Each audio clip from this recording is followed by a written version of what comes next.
umpires have made their way out to the middle. The cover was on earlier. So it's really a hint of bad weather, Isha. It's looking okay. Before you answer that, I'm going to make way because Vic Marks is going to come in and replace me. Thanks, Dan. That was rather enjoyable.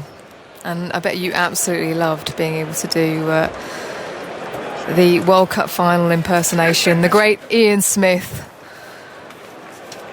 As to answer your question about the weather, yeah, over to our right there is some blue sky knocking around. It is fairly overcast, a real blanket of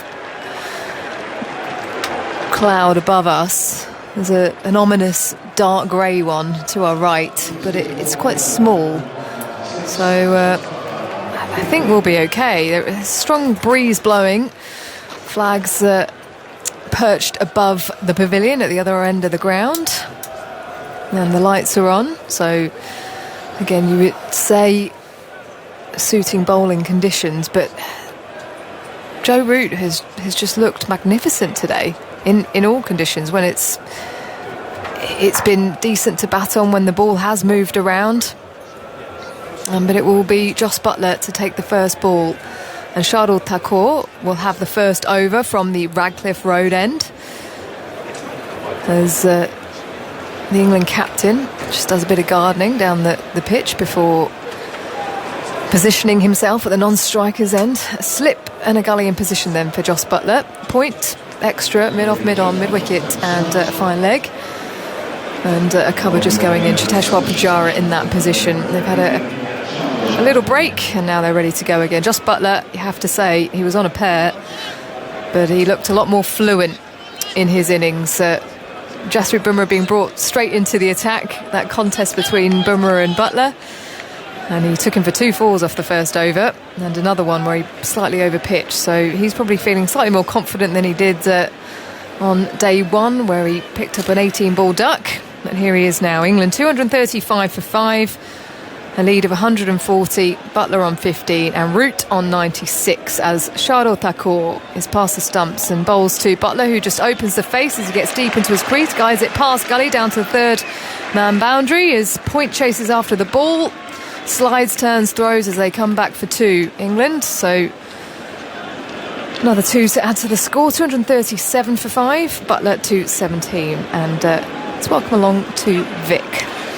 Well, they've got a hard task, Buttler and Root, to match the excitement that we experienced at tea time. I mean, is it after the Lord Mayor show? Well, maybe not. The game's quite well placed, though, fortunately. It really is. It's nicely poised, isn't it? A lead of 142. We've got another 4 sessions left in this test match.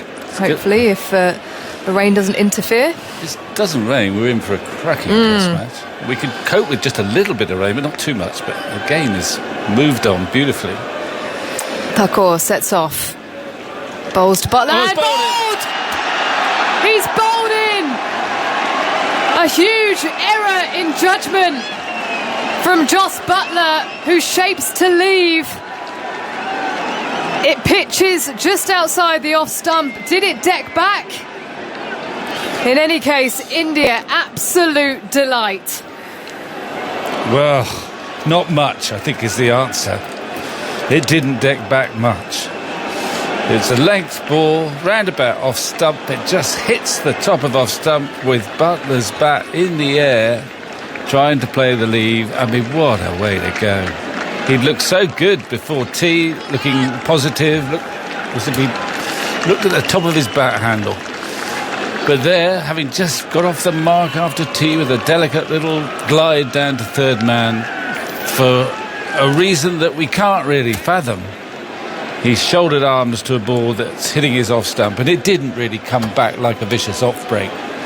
It was always close to the stumps. It just kept coming in. What a bonus for India, because you sense too with Jos Buttler that the Indian team probably understand what he can do more than some of the other nations, because they've seen so much of him in the IPL being so devastating. They know what a danger he poses, so they were really jubilant when he went. So he's gone, and there's poor old Joe Root there, who's been he's sort of been creeping towards his 100. He scored his runs really quickly, but he hasn't had much strike, actually, ever since Bairstow came to the middle. And he must be a bit exasperated because he knows that this pitch is not doing that much. And he can bat on it extremely well. But they keep coming and looking quite good and going. Well, here comes another player that India are very aware of, Sam Curran. He picked up 27 not out in England's first innings. We're just having a look at that replay again. It didn't really do much off the pitch. It's just a misjudgment. Maybe a lack of bounce. There has been bounce on the surface. You can't can't leave a ball on bounce on English pitches. You might occasionally be able to do that in Perth. The way he set up, he was sort of almost getting back in his crease. It was. Yeah, it's just an aberration. It wasn't coming forwards, but anyway, Buttler is out, and Curran is just rehearsing a couple of strokes, the defensive shot, the pull shot, and the field a slip and a fourth slip in position as Thakur approaches over the wicket to Curran, who's off the mark, clips that one off his hip. Good leg delivery on the leg stump as that heads out to deep backwards square, and Curran moves to 1. England 238 for 6, 143 ahead. So Joe Root on 96, knowing how crucial his runs are and how crucial this lead is. Speaking to Mark Ramprakash earlier, he said a minimum of 200. I would say essentially 250 against this Indian lineup, as Thakur is past the stumps to Root, who cuts but finds its way to a backward point. No run. Yeah, he's saying a minimum. I'm trying to get to the point where I think it's even Stevens, assuming there's no rain. And I'm with you. I'm up around 250, and it's anyone's game. But I mean, it hasn't done a great deal today. If the sun's out and the pitch is dried out, the odd ball misbehaves. We've seen the odd ball turn, but that doesn't really help England at all because they haven't got any spinners apart from Joe Root. He's got enough on his plate. So I think you need more than 200 to have a goodish chance of winning the game. Root still in his crease. They've just put in a catching point as well as someone set back at backward point. Here comes Thakur, who bowls just outside the off stump. He looks to guide it past that fourth slip, and he has played that shot quite a bit prior to the tea break. So just plugging that gap, India. No run. He does get a lot of runs there. He just opens the face late, a bit like Kane Williamson does it, doesn't he? They watch the ball, they play it so late, they're so good that they can just open the face a fraction and pick up a single off a good ball. Thakur rushes in. Root clips it to wideish mid-on. He collects the ball to his right, picks up 1. Moves to 97. Joe Root at the end of the over, and will nick the strike as well. 239 for 6. 71 overs have been bowled in this innings, and a lead of 144. That's the other thing to think about, is that there is a second new ball available in 9 overs time. Yeah, I mean, I know that Curran's instincts will be to be aggressive. He's got to think a bit because he's got Root with him. And there's an onus to just make sure he keeps Root company. But his instincts, and they're good instincts, in these situations where the match is sort of hovering in the balance, Curran's instincts are generally aggressive. And he's done a good job for England in this sort of situation before by trusting those instincts and playing in a very positive manner. But the situation it's a great situation, isn't it? Because the match now is just that wicket has clearly thrown it towards India, but not absolutely decisively. I love it. It's great when every boundary seems to make a difference. You know, we get that stage, and cricket's worth watching, isn't it? Mohammad Siraj then from the pavilion end to Joe Root. Root pressing forwards on the front foot, covering the off stump. Siraj takes the ball and kicks it to cover. No run. Yeah, that second session, the afternoon session, 3 wickets that India were able to extract, but England were going at just under 4 and over. Yeah. So they did move the game along a little bit there. Well, Root played beautifully. He scored quickly without looking as if he's trying to score quickly. And Bairstow looked almost totally at ease. As Siraj sprints in, Root on the back foot, dabbing at the ball towards extra cover. No run. Even Lawrence for, half an hour or so, 40 minutes, looked pretty fluent. And he played a bad shot, actually. I mean, he's just trying to hit a straight ball, whip it through, having just picked off 6 runs in no time. I thought that was good bowling from Thakur, actually. Well, it was a straight ball. He persisted with that line because he'd taken him for a few boundaries to the leg side. He quite easily could have moved his line as Siraj bowls, beats the edge of Joe Root, coming forwards and defending. Well, that's very charitable. I thought it was bad batting because the balls that had gone for runs were outside leg stump, which he'd flicked away beautifully, and that was a straight ball. So there was some virtue in it. But Lawrence made it by falling over and trying to whip it on the leg side. He essentially missed a straight ball, which you're not supposed to do in test matches. Anyway, the game on. Bat hovering above the stumps as Siraj past the stumps now to Root on the back foot and defending, kick of dust as he switches his feet and plays it to mid-wicket. No run. Pointers just heading out to the boundary. They have used this field a little bit to Joe Root in his innings. I just wonder if it's a tempter. There's a deep square in front of the umpire. Mid-wicket, mid-on, mid-off, wideish mid-off. Extra cover, who's quite square. And the man at deep backward point. A slip and a full slip in position as Root drives the ball, but it's uppish, not completely in control of it. Sort of holds on the shot as he plays it to mid-on, no run. England captain on 97. Crowd have just livened up a touch after the tea break.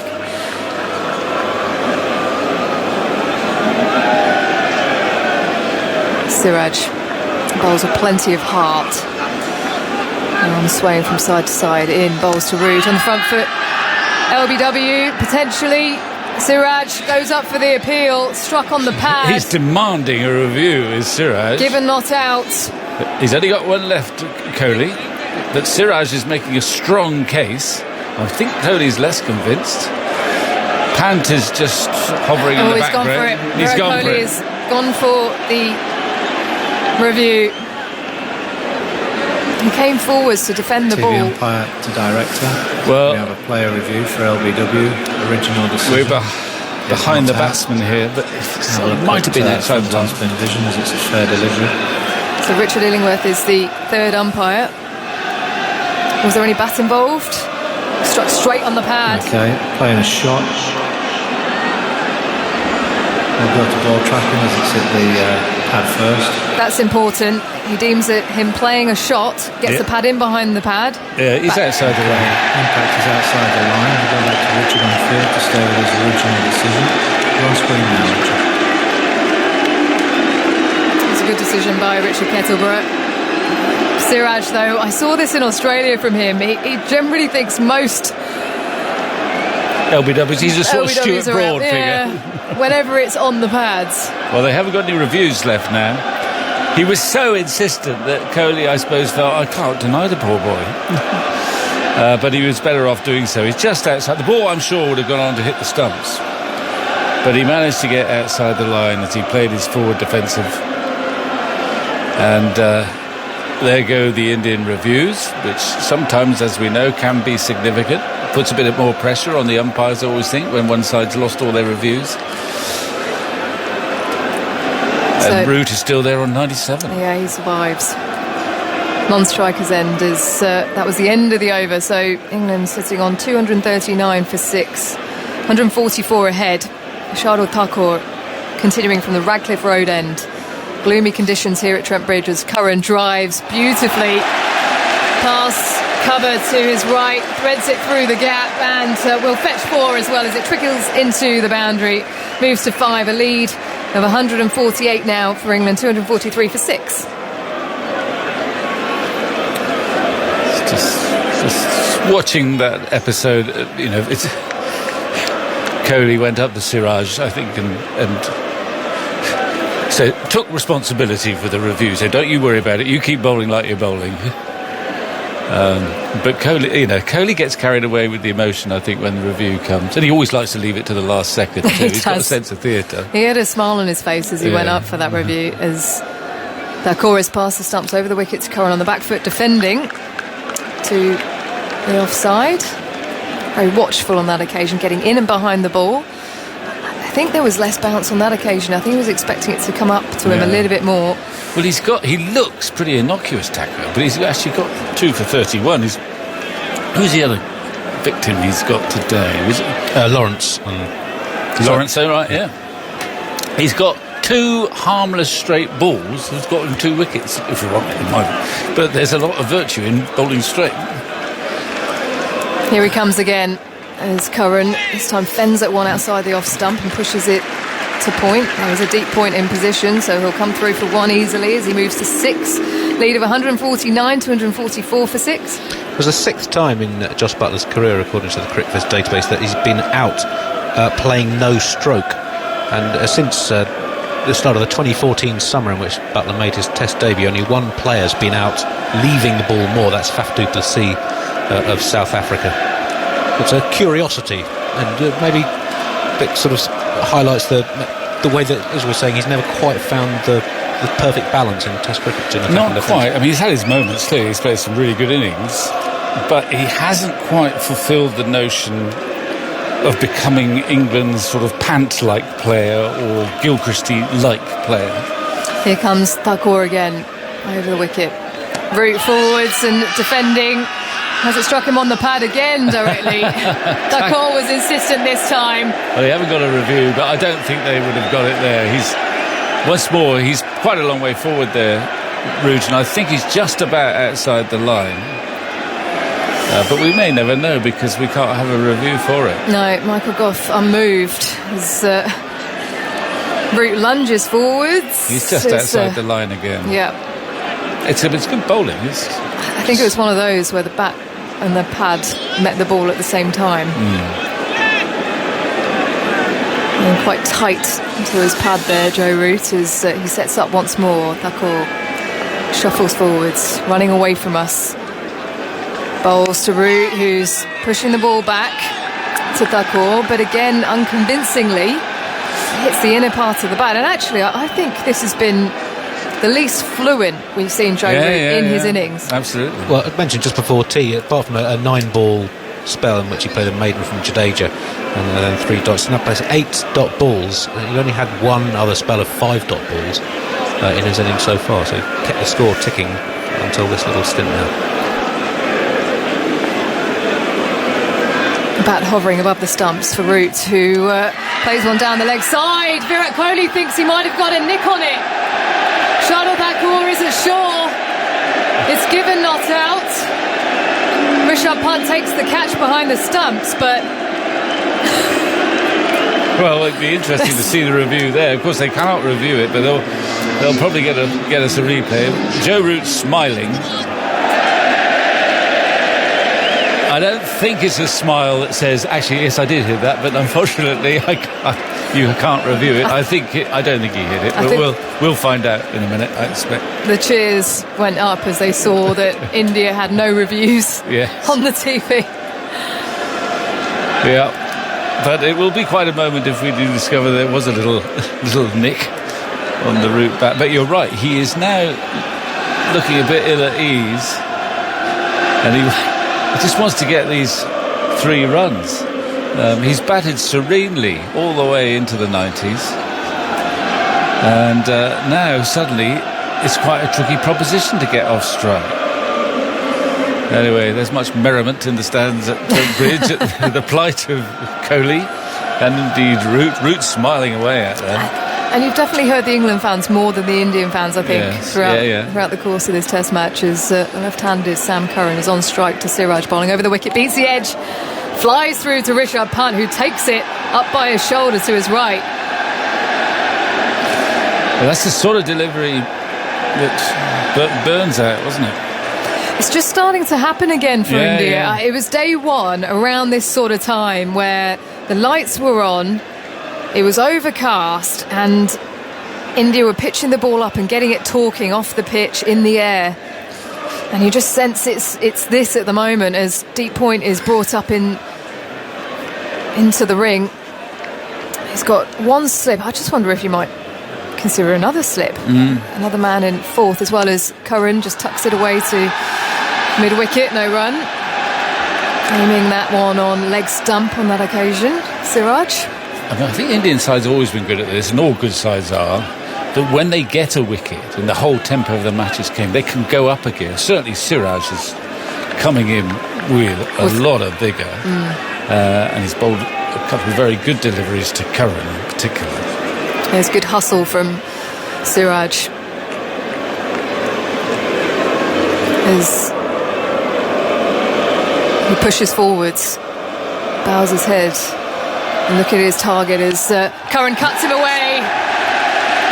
The back of a length delivery outside the off stump, and he flays that away to the boundary. Curran, who moves to 10, a lead of 153 now for England as they go to 248 for 6. Well, he likes an occasion, doesn't he, Curran? And I think there's a bit of byplay here because Curran was taking a little while to set himself up there, and Siraj at the top of his mark just raising his hands going, why aren't you ready for me? He looks so angelic, that little Sam And he Curran, played that doesn't he? shot, and he looks directly at Siraj after he swats him away. He's making him wait again now, actually. He's making him wait. Gently sets up Siraj on the charge. Curran ducks underneath a short ball and he'll advance towards And the they're batter. having a chat. They're having a chat. Curran decides to come down the track as well. Joe Root's getting involved. I think Joe Root said, calm down, Sam. The umpires, that's one for the over, but Well. no one's really bothered by that. The theatre of Test cricket, don't we love it? Yeah, yeah. I mean, if he's being really canny, Curran, I mean, Siraj has posed his problems by basically bowling a length, fullish length, probing for that outside edge. He beat the bat in a curious sort of way. If he could get Siraj to start bowling short, he might actually be winning the contest because he actually becomes less dangerous. We'll see. Mohammad Siraj sprinting in now past the stumps to Curran on the back foot, trying to play one down, up on his toes, leaping in the air to keep it down. It's another shortish delivery, not as short as the last ball that he bowled, but he manages to keep it down just. He had a good stare, did Siraj. I don't know whether he said anything, but he's changed his length. Curran has induced him to change his length. Just asking him to simmer down. We can see the replay just with his left hand in that motion to ask him to just calm down. Would they But here he goes again. Sam Curran taking his time. Here comes Siraj, fired up. Past the umpire, Curran back and across and dips out the way of another short one at the end of the over. Enjoying this battle in the middle as Siraj walks past him, in between him and the stumps. Even Kohli's asking him to calm down. He's about to combust. 248 for 6 England, a lead of 153. Root on 97 has been watching it all unfold at the other end. Sam Curran on 10. A few words from you, Vic, and then it will be Dan Norcross. Well, it's a great spectacle, and there's plenty going on out there. Siraj has certainly got the bit between his teeth. He's been wound up by Sam Curran. It actually, I mean, this is a long time ago, I know, but when Tony Greig was playing for England in Australia, he kept winding up Lilly and Thompson, and he would explain that he partly did it so that Lilly would start bowling bouncers instead of a full length. Of course, this ploy did not really cheer up a succession of Greig's partners. Can you imagine? Pat Pocock or something. Here's Tucker in to Root on 97. He cuts and he's dropped. Is he at extra cover? No. Hands on head. I What? wonder. I don't know whether it quite carries a horrible ball. Kohli just made He the thought- T sign then. He thought he had his 100 there. It was a nasty ball, short and wide. He smacked it on the square cut. It was so slow getting him. It was in the air. And did it carry? No, it didn't. It didn't. It landed just in front of extra. Suddenly, the temperature's risen. It's magnificent. It's thrilling. It's gripping. It's wonderful. Shardul Thakur is in. Root drives again along the ground this time, but straight to extra cover. It was a long half volley. He's been putting those away today, but let me give you the field so you understand. It's suffocating out there. There's a slip in, and then there's a sort of quite a fine gully. And then there's a man just, saving one at backward point. Now, a fielder goes out onto the sweeper boundary. The short extra and a mid-off. That's your offside field. A mid-on, a deep mid-wicket, who's about 15 yards in from the boundary and a long leg. Here's Thakur. Into Root. And Root, cuts at it and misses, and a ball bounces just in front of Rishabh Pant. Oh, every ball something is happening at the moment. From either end, the bowlers are fired up. Root perhaps needs to take a little walk. Well, he's doing that, actually. He's gone for a little bit of gardening just to sort of get his heart rate down. Andy? He had 90 off 125 balls since then, 7 from 28. Well, it's as Isha was saying earlier, she's spot on, After tea, balls are starting to do a bit like it did do on day one. There comes Thakur. Into Root. Root drives down the ground. That's going to be it. It is. It's running up to the boundary for 4. What a wonderful innings from Root. He punches the air. The crowd chants his name. He's taken his helmet off. What a fantastic innings from England's captain. He looks invigorated. He looks reinvigorated. Well, it was a fine shot. He's had his moments of apprehension. Getting a big hug from Sam Curran. And suddenly, for the last half an hour, it's been a struggle for him. He knows his job is far from finished, but he's got there. The whole ground is on its feet. He's enjoying this moment, and he deserves to, because it has been a special innings. Well, it's been the best innings of the match by a country mile. He's kept his team in it, and it's been stylish. His timing has been superb. It's been a wonderful, wonderful innings. Yeah, a lovely shot to get there. On drive, full ball, round about middle and off, and he's just pumped it down the ground past mid-on's left hand. Now maybe he can get back into rhythm after that. Well, it's never more dangerous than straight after you've got your 100. As Thakur is into him as we resume play, and he's beaten by another one that keeps a bit low actually, and it bounces in front of Rishabh Pant. He's smiling at everything at the moment, his Root. He's just loving it. Yeah, well, sort of. I think that smile is sometimes a sort of defence mechanism. But nonetheless, that was a tricky delivery. I don't think it was a lack of concentration.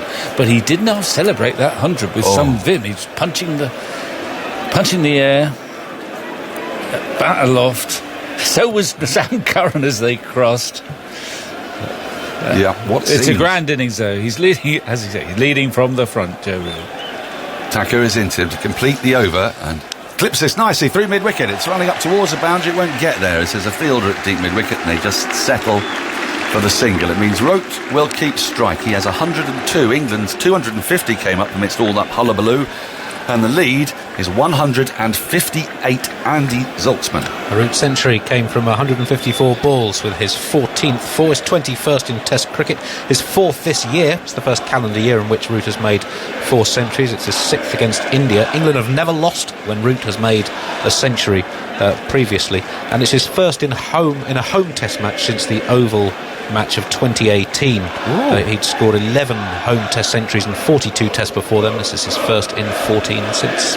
He's got a lot more Tests this calendar year if all goes well too. He has several in Australia and 4 more here.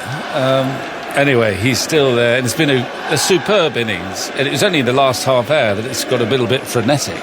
Prior to that, he just went serenely but quickly to about 90. Lovely cover drives, just getting off strike so easily, watching partners come and go. And they were saying down below, I'll tell you in a minute. Right, Siraj, who is pumped up, Comes in to start a new over, and Root lets this go by outside the off stump. Does not. He turns his back instantly on Siraj, because he knows Siraj is up for some verbals. They were saying how, in the press box, they were saying how Joe Root had insisted, unusually, to have his press conference not the day before the test, but 2 days before the test, because he wanted to be able to focus on his batting prior to the test. So it was a reasonable request on Root's behalf, but anyway, it now seems to me they'll never get to speak to Root on the eve of the match. Not that this is a calamity. Once you do that, it's set in stone, isn't it? Siraj is into Root, who defends and pushes into the offside, gets a single there as he's found that gap square of the wicket. Moves to 103, 254 for 6. But amidst all this, we must remember there is a game of cricket going on, and England lead by just 159. I certainly want more than that, and there's a new ball available in 4.4 overs time. So England, they desperately need this pair to be together, don't they, Victor? Well, yes, they do. There's also this rather salivating sort of duel between Siraj and Curran. Well, Curran's not going to take a backward step. No, he's not. Well, nor is Siraj. No, it's marvellous. It's an immovable object and the irresistible force out there at the moment. Here is Siraj into Curran, who flips this away. Fine, very fine, for 4. Oh, yes, well, that will not improve the bowler's mood. And Curran actually sort of followed Siraj as he turned his back and went back to his mark. But 4 more, 258 for 6, the lead, 163. Curran to 14. It is just scintillating cricket. It is. I mean, does it get much better, really? I don't know. I got to go and lie down. You do. I'll bring you in some cocoa in 10 minutes. Root 103, Curran 14. Sorry, I think you did say how many runs Root scored in this calendar year. Maybe you could just did it up for me again, because I wasn't focusing. Siraj is in again, worked into the onside, this time in front of square by Curran, defending a full ball to short mid wicket. No run. Vic does leave us for his lie down. Andy? Well, in fact, he's passed 1,000 runs for the year during this innings. 9 tests, currently 1,051 runs. Really scored an average of 61. That must be among the earliest times of a year to pass 1,000 runs in a calendar year, Andy. I'm going to say yes, Dan. Sorry, 1,058. I've just updated that page. So averaging 62, 4 centuries. The previous 3 were massive, 2 double hundreds and a 180 odd. So yeah, one of his best years in Test cricket. Michael Vaughan joins us just as Siraj comes round the wicket to the left-handed Curran, who drives beautifully square of the wicket. Only get the 1 for it because there is a deep backward point. He just moves to his left to field. Curran to 15, England 259 for 6. Are you gripped? Are you enthralled? It's an incredible atmosphere. And there's all sorts happening out there. First and foremost, we've just witnessed one of the great innings. That's an incredible 100. From the position that he walked out there, it pretty much is on him to try and get England back into the Test match first and foremost, to give them any glimmer of hope of getting something. And he's putting England into a position now that potentially they can go on and win the game. Siraj is in to the right-handed Root bouncer, and it goes through low to punt down by his angles. Angles. 259 for 6. 76 overs have been bowled. New ball available in 4. Root 103. Curran 15. The lead 164. Yeah, I mean, the innings, I don't think he's made one mistake. And there was that outside edge early in his innings that fell short to Virat Kohli at first slip, but it wasn't a mistake. It was a good ball by Jasprit Bumrah. And he's just played with so much freedom and balance on both sides of the wicket. His cover driving is up there with the best. But his rotation, manoeuvring the ball into the gaps, asking questions of Virat Kohli, the captain, of where to put his field. No, it's a special innings. Great answer. In the last hour, everything seems to have gone. There's been wickets, there's been reviews. I mean, India's reviews are ridiculous. They're not very good at reviewing LBWs. England had some bad ones themselves, didn't they? They tossed a few away in India's innings, but you're right. And it surprises me, though, because you'd think Kohli gives the impression, doesn't he, of being a forceful leader, but actually he really does get talked into them. Yeah, I think especially by Siraj. Yeah, he gets quite a few wrong with his reviews and has done quite a while. And it could hurt India. Generally, you're looking at the teams that kind of panic in their reviews. It's generally the teams that are realising they're a bit behind the game. I mean, 164, it's not a great deal, particularly on a wicket that we've seen today play nicely. But we know how dangerous Sam Curran is. It's that second new ball, it's 4 overs away. I mean, that can travel, but also we've seen could many also times... wrap up the innings, couldn't yeah, it? could do quite quickly with the likes of Jasprit Bumrah. Well, we've seen how England have not been scoring an awful lot of runs in their lower order, and so for India they'll be thinking they can still wrap this up for a lead of under 200 as Jadeja bowls short, and that's punched off the back foot by Curran. It's half stopped at extra cover, but they won't come through for the run on the misfield. How old's Sam Curran now? I mean, I want to say 23.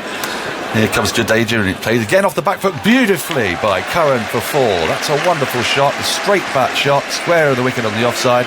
He leant back, it's a little too short from Jadeja, and he found the gap between point and extra cover, and he moves to 19 from just 15 balls. England are 263 for 6. The lead grows to 168. I don't think he's as old as 23, is he? Well, he was 20 when he scored 20 on his 20th birthday. We set the hairs running with Andrew Sampson. I think that was 2018. He's just turned 23 in 2 months. 23. Yeah. Jadeja is in. Short again, and he goes back into his crease and defends. Back up the wicket. No run. Well, he's 19 from 16, and they're just coming out, these middle order players for England, playing with so much freedom. Here's Jadeja, trots in, back into his crease, goes Curran and defends into the onside. No run as Sharma picks up. How many overs a day you would get if Jadeja bowled from both ends for the whole day? Both ends. Well, we timed it. He did a 1 minute 15 second over earlier today. He's in again, short. Again, he goes back. There's Curran. There's a little bit of turn, gentle turn back into Curran, but it finds the middle of the bat. There's no run. Yes, so, I mean, given you've got to change to the other end, if you wanted him at both ends, I reckon you could do 30 overs an hour. Here is Jadeja. He pushes into the offside, does Curran. Square of the wicket, the point has been sent back. And that means that Curran will keep strike at the end of the over. He moves to 20, 264 for 6, the lead 169. Just looking back at those innings Sam Curran played in the 2018 series, we had a slightly thin time with the bat. Since England's tour of Sri Lanka after that series. This is his 15th test since then, no half centuries, averaging 20 with the bat. But in that series played 3 sort of series defining innings. In the first test came in the second innings with England 86 for 6, just 99 ahead, scored 63 off 65, enabled England to set India just under 200, which they were unsuccessful in chasing. In the fourth test, 86 for 6 again in the first innings. And he made a rapid 78 in the second innings. He came in a very similar situation to this. England were 149 ahead when the 6th wicket fell, 142 ahead in this match. He made 46 runs. England were then able to set India 240 odd in another match in which they won. So we had 3 what was the hugely target? influential innings. Was it Edgbaston? What was the target? I think it was 194. 194. 246, I think, in Southampton in the 4th test. Yeah, that Edgbaston game, the pitch was quite a tricky one. This may become one. You never know on day 5, but at the minute it's playing quite nicely. Siraj is still in the attack, comes in from the pavilion end. The left-handed Curran round the wicket. Curran defends. Back to the bowler, who then has a gentle kick to the keeper. I like this Siraj character. He's quite feisty, isn't he? But I would say very feisty. Yeah, he gets into the contest. I like him. Bowled a lot of overs as well. This is 24th between them. Bumrah and Shami have bowled just 29. Shami's only bowled 4 overs since the lunch break today. Well, I reckon he probably knows that Ishant Sharma will potentially play at Lord's. Well, new ball as well, isn't it? New ball to sort of think of. Although he just looks the kind of character that just gives it everything all the time. Slip of the gully. That's worked into the onside by Curran, straight to the short mid wicket, no run. Yeah, he just gives everything for his team and his captain. 2.4 overs to that second new ball. That's going to be the key. How many overs left in the day, and have we got quite a few? 32. It says 30 after this on my computer. Oh, the scoreboard's saying 32.4. Let's average it out. 31 and a bit. Right, here comes Siraj. And Curran drives to short extra cover, and there's no run. There's a sprawling stop from Deshwar Pujara. I think they'll hoped about the remaining overs, but if they don't, then you've got to say with that second new ball due, there's a chance that that may not happen. Could give India a cheeky 45 minutes. Whoa. To bat tonight. Michael. Not that they won't declare, but I'm saying they'll probably get bowled out. Oh, I and that's see, what yes. they'll Right. give India. Right, well, It'll be quite a tricky 45 minutes, you would feel. Virat Kohli's off the field again at the moment. He's looking fine. Siraj round, the wicket bowls a bouncer, which Curran has nothing to do with. Goes to keeper. No run. Yes, he's off. He's just sitting there. He's looking perfectly fine. He's sort of chatting away. Well, Been off a few now he's times. yes. He's okay. Kohli Right. cam. It's always worth having a camera on him because he gives us great emotion, facial expressions. Doesn't leave too much out there, does he? You kind No. of get a feeling of what he's thinking at any stage. And his team are following him, aren't they, today? It's been really gripping, absorbing cricket. Here comes Siraj. And Curran dabs this into the offside. Wants a single and he'll get it. As he gets it to the right of cover, Pujara, who's got the shin guards on. And they get one more. 265 for 6. 21 to Curran. The lead 170. 200 is a sort of England will be thinking they'll think they've got someone to bowl at with 200. Yeah, they've got a lead, aren't chance. they? Yeah, it's never easy chasing 200 in the last innings of a test, but I think what you they'd said- want more than that What you from said, this position. I think it was you yesterday in the bar. Did you not say, first of all, just try to get to what India got in their first innings so that you set them what England were bowled out for in their first innings? Yeah, so it's the first target if you can. Siraj in to Root. Root defends into the offside, finds a gap. Again, that's really good batting from Root. Finds a single, square the wicket in the offside, rotates the strike, he'll keep strike. Start of the next over. Here's 104. Curran has 21, 266 for 6. Yeah, you've got to think no spinner from an England perspective, so it's going to be the seamers that are going to have to do all the damage. Day 5 pitch, realistically it's the day 4 pitch with the amount of overs that we've lost, and they'll hope for swing. Well, the weather's looking patchy. It could be cloudy skies again. But then... Also want a little bit of bit of wear and tear, a few low balls, get a Yep. bit of uneven bounce. Seen a couple, have actually, haven't we, from Thakur. It's kept a little low. 20% chance Winvis gives England, 29% to India, 51% the draw. Yes, I mean, presumably it's slightly skewed because they're factoring in the weather, aren't they? So, Yeah. all things being equal, if sides found themselves in this position, India would, you'd think, still... I mean, they're favourites on that metric as well, but perhaps a little more. I've the draw at 51%, I have to say. Don't like that, do you? Jadeja round the wicket, starts a new over, and Root drives into the offside. He goes through for a quick single. It's tight, but Curran is home. A sprawling stop in the covers. Who's that extra It's colour? Sharma. He just couldn't get any power on his throw. Well, I think he sort of picked the fielder a little bit there. Sharma's not quite as nimble as others. I say it. We've got that. Yeah, it is Sharma there, and he was sprawling. He had to throw from a prone position. 267 for 6. Curran back on strike. Jadeja into him. He goes back into his crease, defends. Back to the bowler. No run. 60 miles an hour. Jadeja is bowling these flattish finger spinners.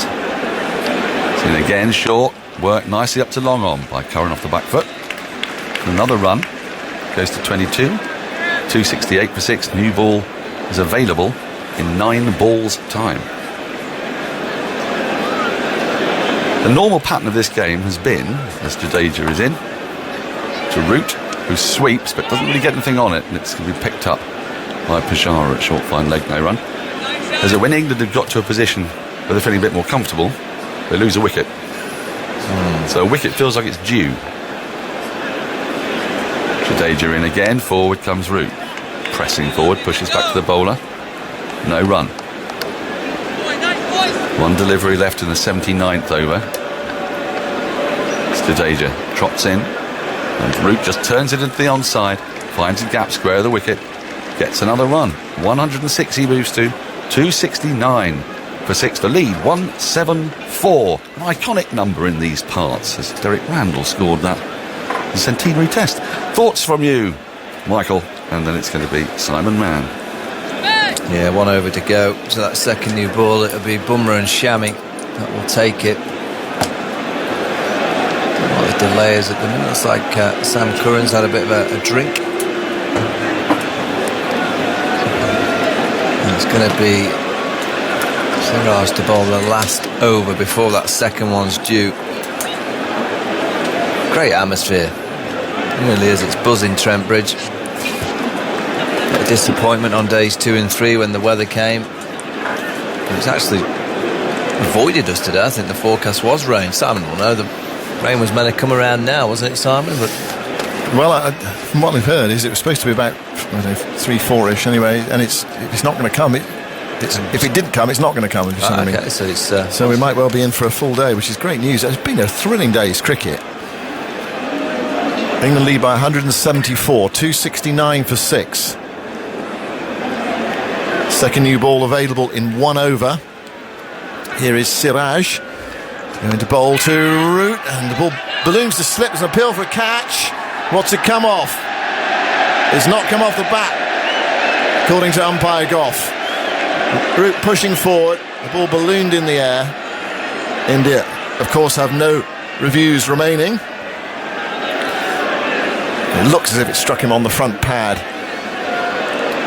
Siraj has really been going at it today. He's full of life and aggression.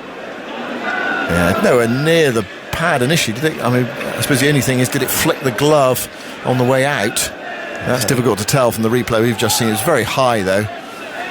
Certainly going for LBW, but they've just hiked that ball, nipping back again from Siraj. Look, it'll cost them, Simon.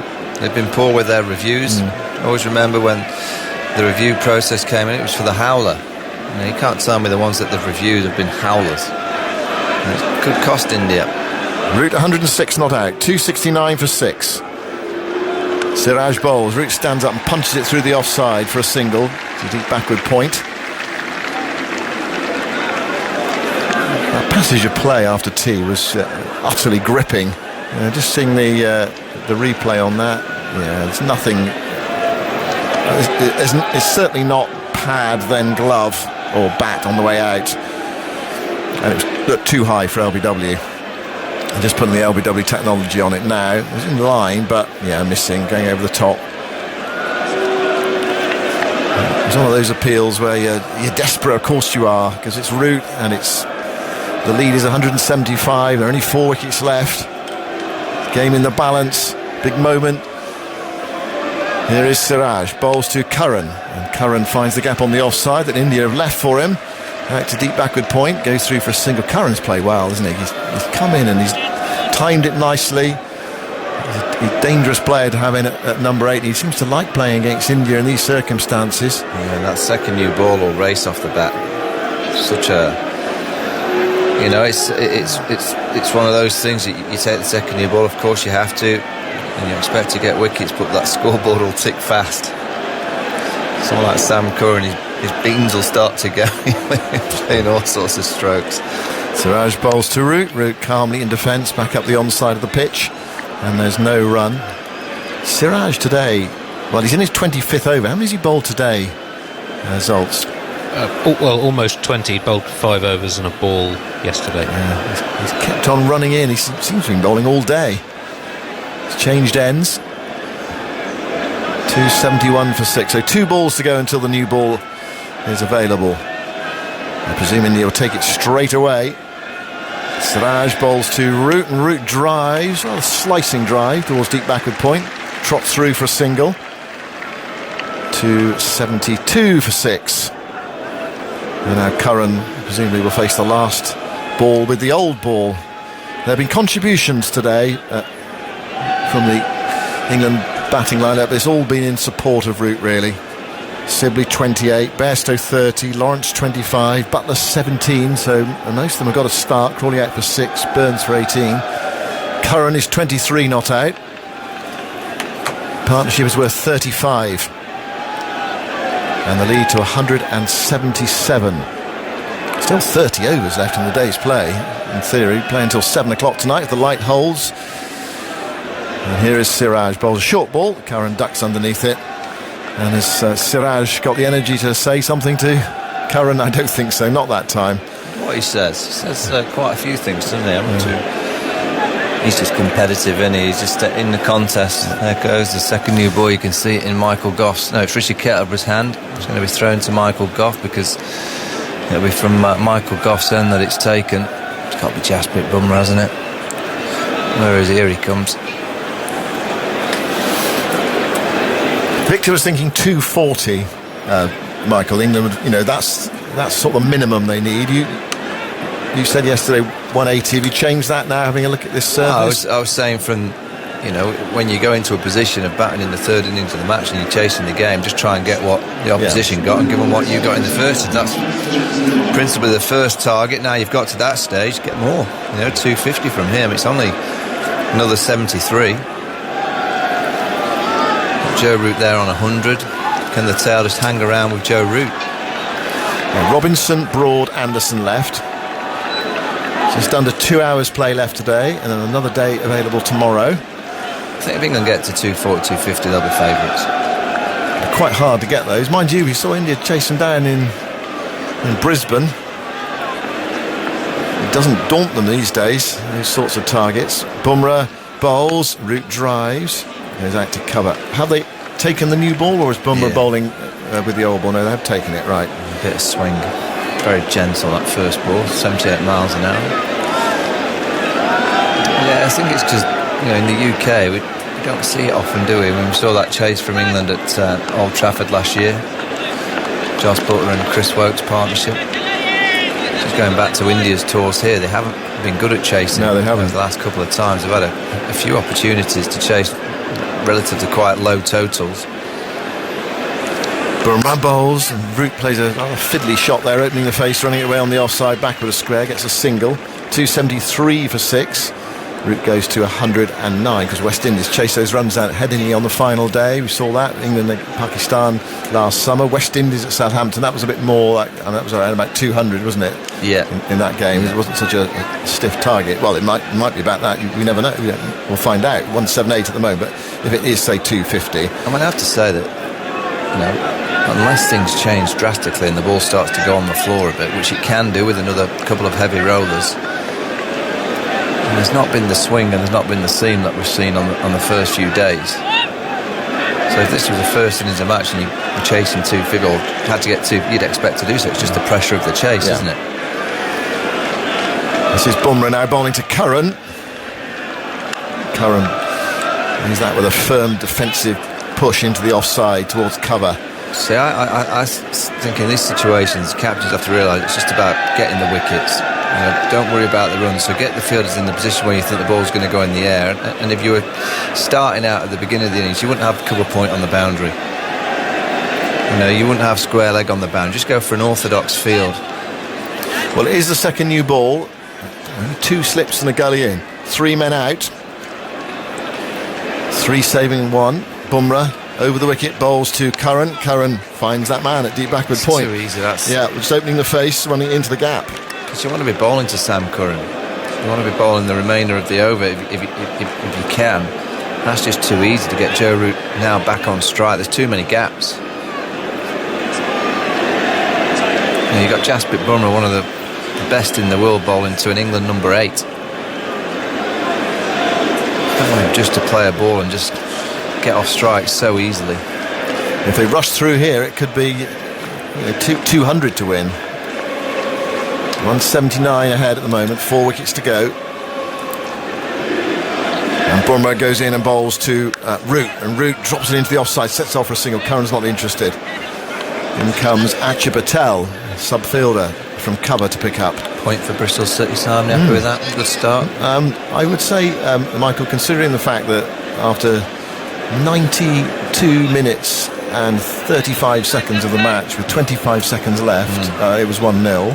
You were leading, yeah? Yeah, I would say no. Okay, a bit disappointing. Yes.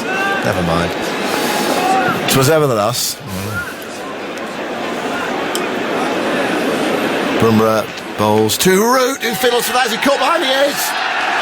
He's furious with himself, pushing out of the ball he didn't have to play at, and he's edged it through to Rishabh Pant. And what a decisive strike that could be with a new ball from Bumrah. He's got rid of Root, who walks off shaking his head. He's played superbly today. but he's walking off furious. Yeah, good channel, bit of bounce.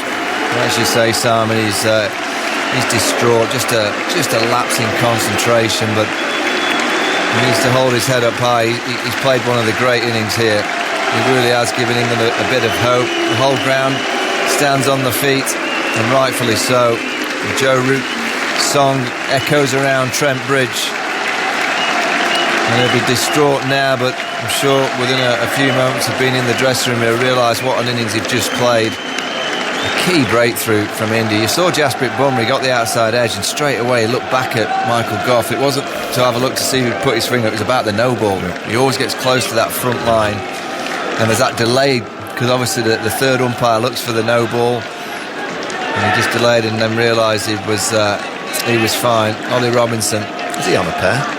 Yes, he is. He's on a pair as well. He's a dangerous player. He played nicely at Lords on his debut. And he's coming in another big moment in this game. 179 the lead, 3 wickets left. It's so funny in cricket. You can play brilliantly all day, and then you get dismissed, and you go back to the pavilion. Okay, you're sort of, you've achieved something, don't you? But you can actually be really angry and frustrated with the situation, even though you've played magnificently. I just sense the disappointment there. Just a bit of bounce on around that 5th stump line. Just maybe a bit of tiredness. Just trying to play it into that gap, actually. Yeah. That gap that's there for Joe Root, that shouldn't be there for Sam Curran, but he just tried to play it. He'd been doing so with the older ball, and he's just been hitting the bat and getting easy singles. Now, England have just got to be careful here that they don't get blown away and it's just a 190 chase. That would make India hot favourites. Well, Curran and Robinson had a long chat in the middle of the pitch, discussing tactics, what they're going to do here. We saw India yesterday at 7 down, with their main player on strike, not take singles, Jadeja. I don't imagine that'll happen. Yeah, you've got to take everything you possibly can until you perhaps get down to Jimmy Anderson. But basically, England got... I'm going to tell Jimmy you said that. Well, it'll happen, won't it? They won't. If Curran and Anderson are together, they won't take singles. But Jimmy knows it. He'll play that game. But what they have got is they've got Robinson, Broad, and Curran, all 3 of whom are capable of. They're going to pepper him, playing some shots. They're going to pepper short leg in play. 2 on the boundary on the leg side. Shami around the wicket, just a mid off on that offside. 2 slips in the gully and a cover point behind square on the boundary. Shami goes in, bowls a short ball. Curran ducks underneath it. Not particularly convincing. He back pedals after ducking. He's lost his balance, but he did get underneath it. I think it's the right way to bowl to him. He's a player that's wanting to get forward. He drives the ball so nicely. It's just whether it ruins the second new ball because you're whacking the ball into the deck so hard.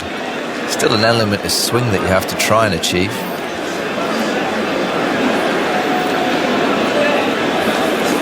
Well, what a day's cricket we've had. Shami rushing in with purpose, bowls to Curran, another bouncer. That was a real ballooning one. You almost look at the umpire to see where that might have been a wide.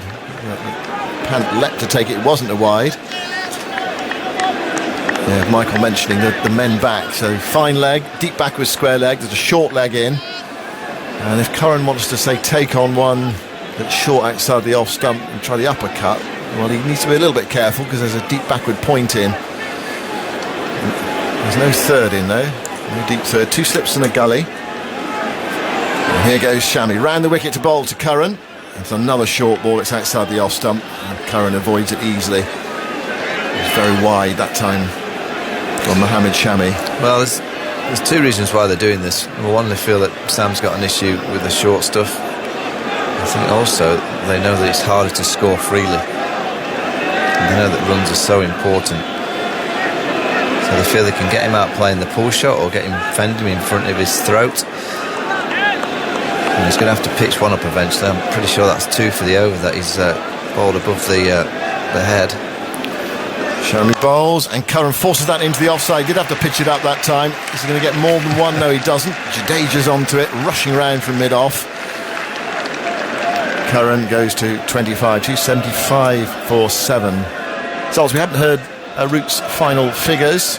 Final figures 109 from 172 balls with 14 fours. His 21st Test century. That puts him level in the England list with Andrew Strauss in most centuries.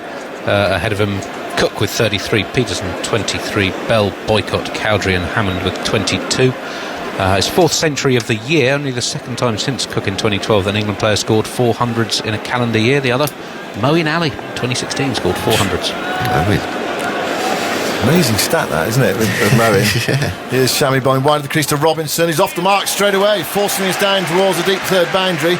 Chases on. Is that Bumrah being forced to chase it? Yes, it is.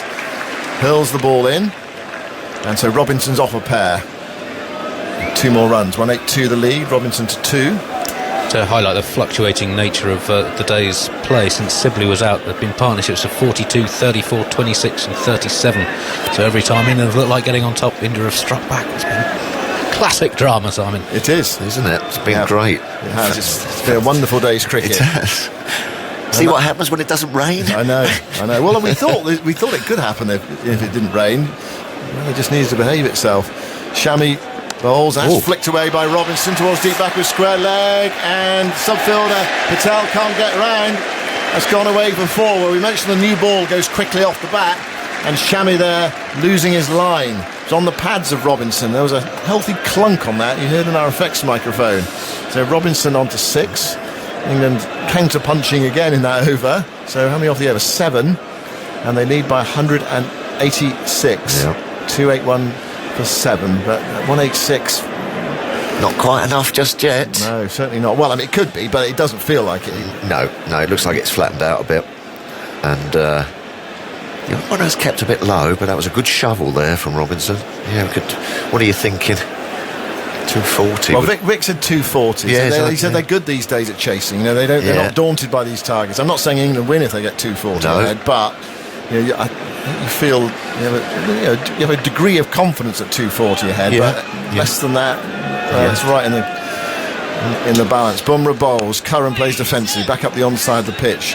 Well, and there's no run. So from there, England need another 50 really to have a sort of degree of confidence. Yeah, with a lead of 240, someone has got to get 70, yeah, 70, or 80. Yeah, and so I know we haven't had a lot of time on this pitch, but there will be the odd little ones scuffing along the deck. Bumrah from the Radcliffe Road end goes in and bowls to Curran and slides on past the outside edge on the front foot, half on the front foot there, Curran. Who are you giving the licence to play a few shots out of these two? I think Curran does it well. If the ball's there, you've got to whack it. I mean, Robinson or Curran, and then perhaps Stuart Broad comes in, sort of slightly reassess it, and then perhaps Curran really tries to take over then. But Robinson, he can bat. Yeah, we saw that a lot. Yeah, absolutely. Bumrah to Curran, and Curran forces that away into the offside, probably for 2 runs. Towards deep forward point. Very tired-looking fielder running after that in the distance in front of the new stand. Oh, it's Sakur, a very stiff leg run away to his left-hand side. Curran comes back for 2. And the score to 283 for 7. So England have gone past India's first innings score now.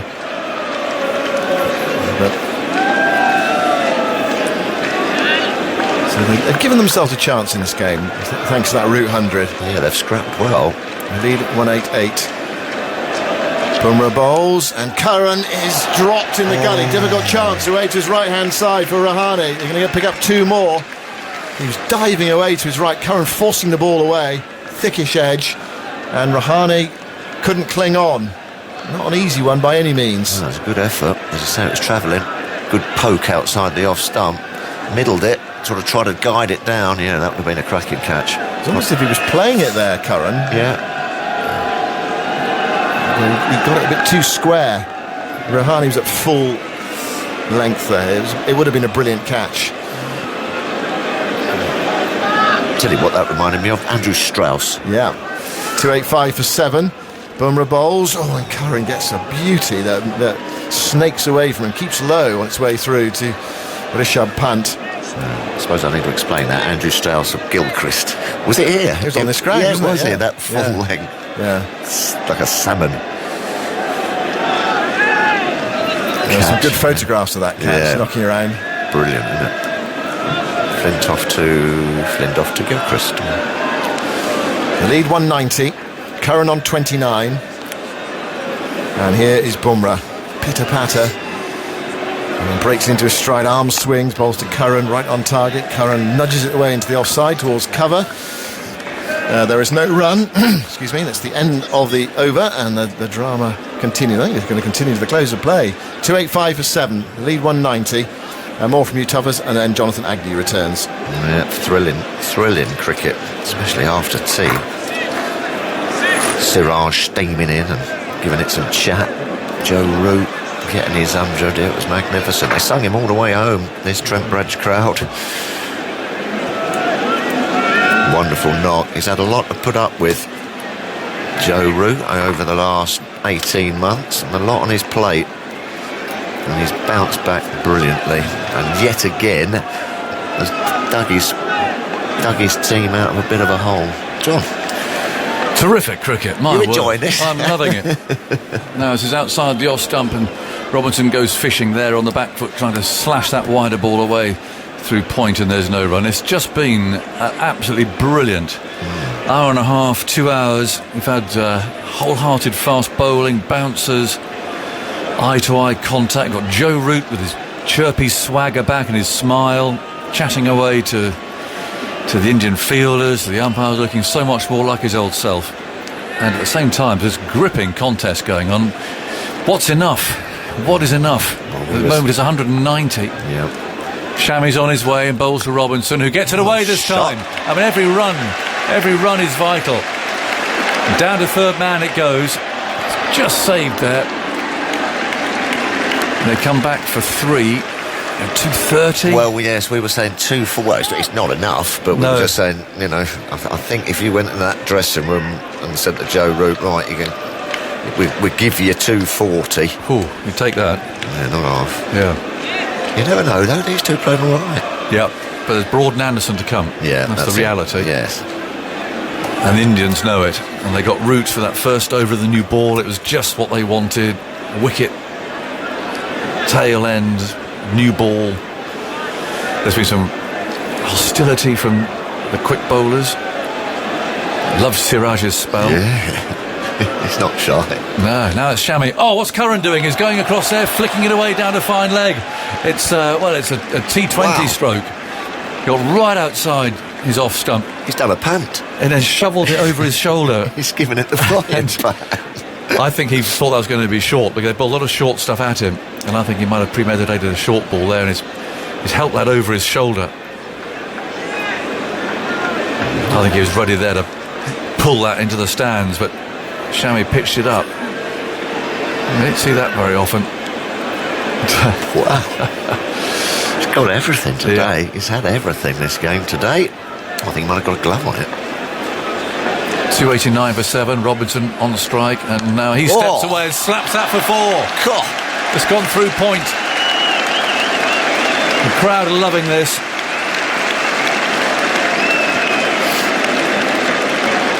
Robinson goes to 13, the lead up to 198. And now a man comes out. Kohli's directing his forces around. And a man goes into the offside. I think both of these, John, have decided to have a bit of a dip. Try and get a quick 20 or 30.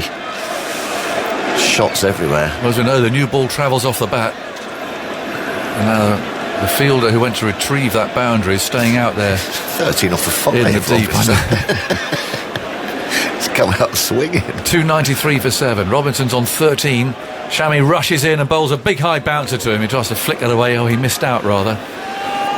These days, that little flick to send the ball over slips is very much on, and that's what Robinson was trying to do there. You mentioned how well he batted against New Zealand, made 42 off 101, rather more restrained effort, with some powerful shots in it. On his first-class debut, he's got 110 off 112 for Sussex against a strong Durham bowling attack, including Graham Onions, Chris Washworth and John Hastings, who played Test cricket for Australia. That's his one first-class 100 so far, but he can hit the ball. 293 for 7. Shami scuttles in, bowls to him. It's outside the off-stump. He felt for that. All the way past the outside edge. Punt takes it in front of Kohli. It's the end of the over. 198 is England's lead. They've got 3 wickets left, but it's Messrs Broad and Anderson that remain in the hutch. Well, it really is. It's game on. We've been so lucky with the weather. Yep. We really have. Not a single interruption today. And the forecast was so gloomy this morning. We sang "Oh, What a Beautiful Morning," didn't we? We did. And it just felt like it. And Don't tell me tomorrow it's going to. well, I don't know. Have you had a look on your app? No, I'm not going to wait and see. I'm not looking at it. Oh, okay, good. Just going to wait and see. Yes. But what a final day it could be. The lead 198. Curran's on strike. And Bumrah is going to continue. It's interesting watching his speeds. His first ball of that over with the second new ball was 77 miles an hour. Bit stiff. Stiff, cranking himself up, and then he built it up, and then, of course, dismissed Joe Root. It's going round the wicket to Curran. It's there now. Bowles, a ball does swing away from the left-hander, who moves nicely into line. Well, we have had that breeze all day, isn't it? It's been a bit sort of cool, hasn't it? Yeah. So you finish your spell and have a wander about in the outfield. You do stiffen up, as you well know. Oh, yes. It sort of tightens the hamstrings and Lower back. lower back. Oh, We used to have some funny little towel-like things. We'd wear them these days. They were almost like a chamois. With a very delicate little bit of lace that you'd tie up. And they would, I don't know if it was just one of those old things, traditional things that Ken Higgs would say, go on lad, get yourself one of these, and you'd tie it round you. You think it's a bit strange, but by the time you bowled a few balls, it'd come round the other side anyway. But you felt you were doing the right thing. Soaks up the sweat, apparently, said Higgy. In goes Bumrah, round the wicket, bowls, and he's carved this in the air, over cover. At least 2. It is 2 as a man coming round the boundary now. Didn't quite get hold of that, but it's an unusual shot, to be honest. 200 lead. yeah, psychological. Thumbs up from Curran to Robinson. 40 from somewhere. Yep. And again, you take Root's contribution out of it. Cool, dead See, buried. the difference he's made. Bumrah bowls. Oh, squares Curran up. It's a thick edge. He wants a run. Robinson says, no, I'm not coming. Probably wisely, although they would have needed a direct hit to have run him out from Pujara. 295 for 7. There's still, 25 overs to go tonight if we can get them all in. But we can go through to 7 o'clock. As long as they're playing at 6:30. We can go through to 7.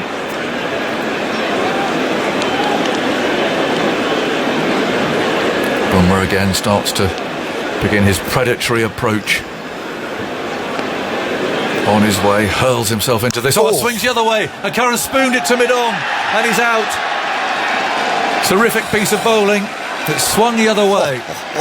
And Curran there, he was almost trying to protect himself in a way, because it was homing into his midriff, shall we say, having swung everything the other way. I mean, that's a terrific ball again. It's completely deceived Curran, who's ended up, doubled over. Yeah. And has prodded that to mid-on. What a fine piece of bowling. Yeah, really did hoop in. Did. Got himself in a decent position, and it was quick as well. It just hurried him up as well, and he just, as you said, a bit of self-preservation there. Yep. Otherwise he could have been in all sorts of trouble with the new ball. But a great knock. Sam Curran does it again. He's a player for a crisis. He's come out there and just got England up to that 200 lead. Another quarter of an hour of Sam Curran would have been handy. India delighted with that wicket, and now they're sniffing a boom boom. They are. A bang bang and done. Stuart Broad I see in the distance. Just Anderson to come, the lead 200. But it's the way he swings the ball, Bumrah. He doesn't just bowl at high pace from a very unusual actions. We've talked about him. We've talked about the delivery that removed Burns in the first innings. Well, that, albeit from round the wicket this time, but it's the same ball. It's swung in, and Curran, looking to scythe the ball through the offside, suddenly thought, hang on a minute. It almost sort of gathered pace, didn't it? You know what I mean? It sort of pitched and almost then went again. Homed in and it was as much as fending the ball away as anything else, trying to get off.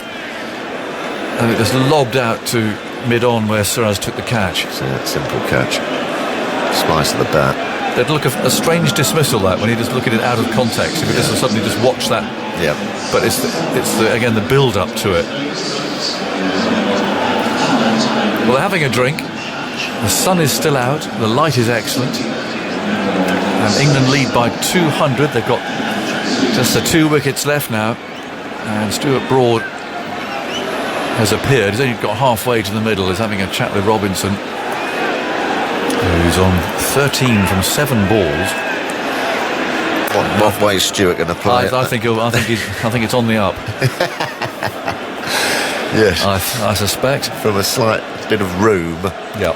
Because if he does slap 25, more than capable. Yeah, more than capable, Broady. And he comes out and plays a couple of positive shots, and then Kohli will set the field back a little bit.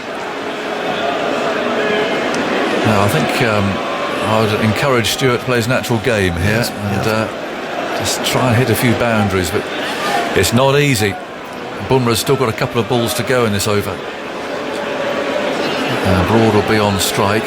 Robinson comes up to this end.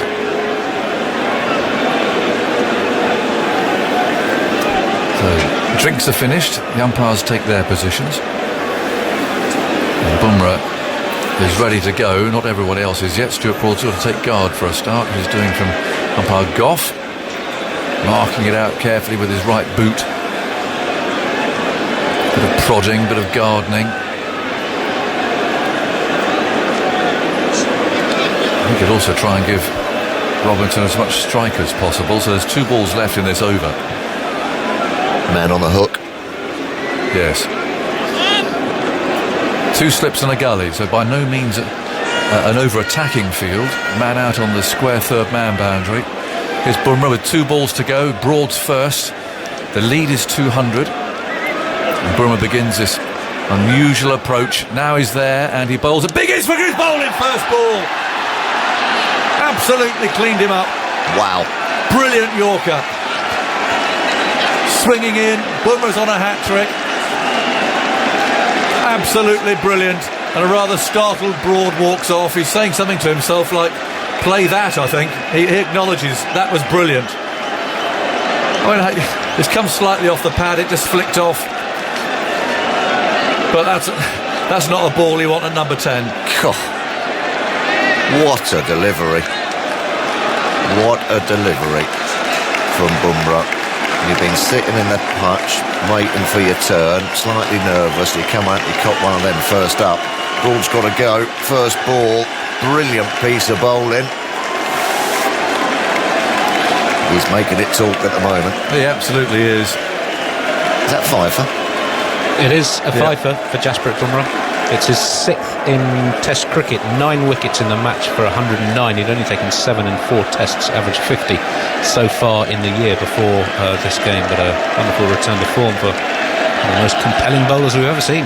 Yeah, I think he was disappointed with the way he bowled, against New Zealand. He was. Well, if he repeats that to Jimmy, it's all over. Yeah, it is. Well, or most of them. Most batsmen, you're doing well to do that. That he's hooping about. Out comes Jimmy Anderson then. He's on a hat-trick.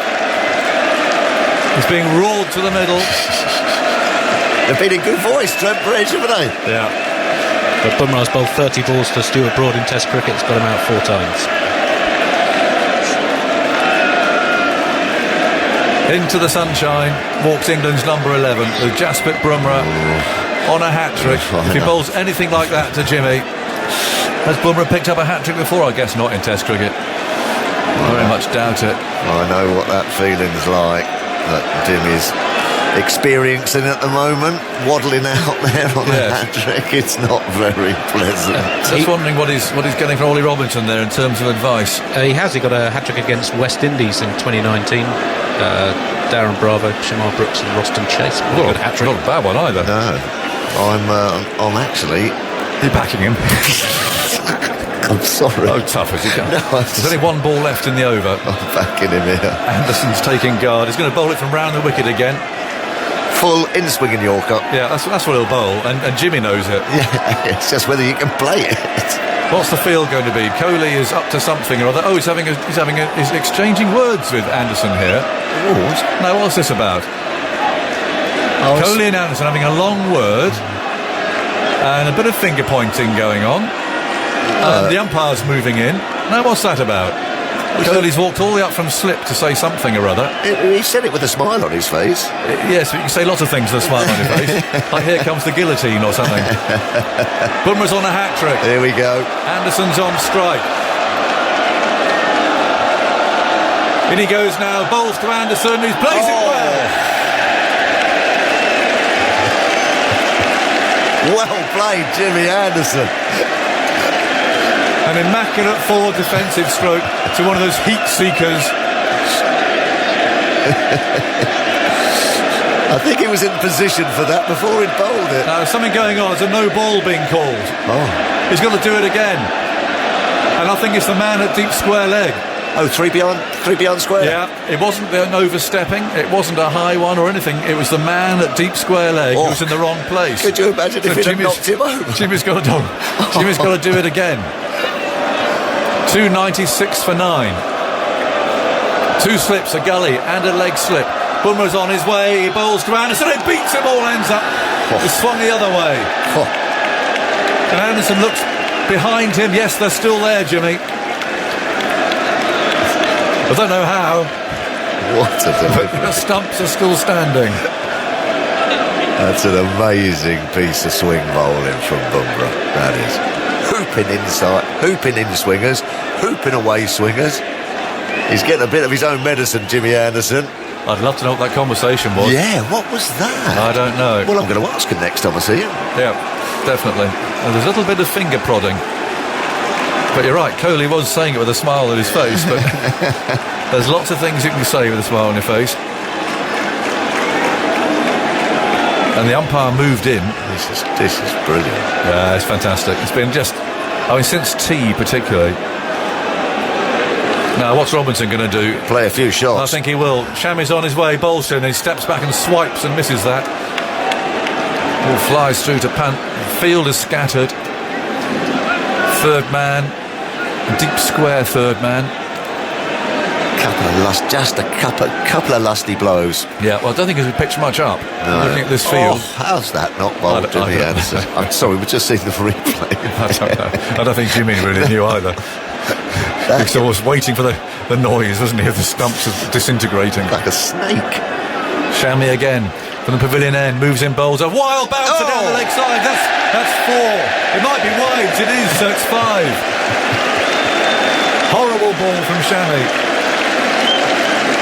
A Ravi Shastri, I see the Indian coach throwing something there on the balcony.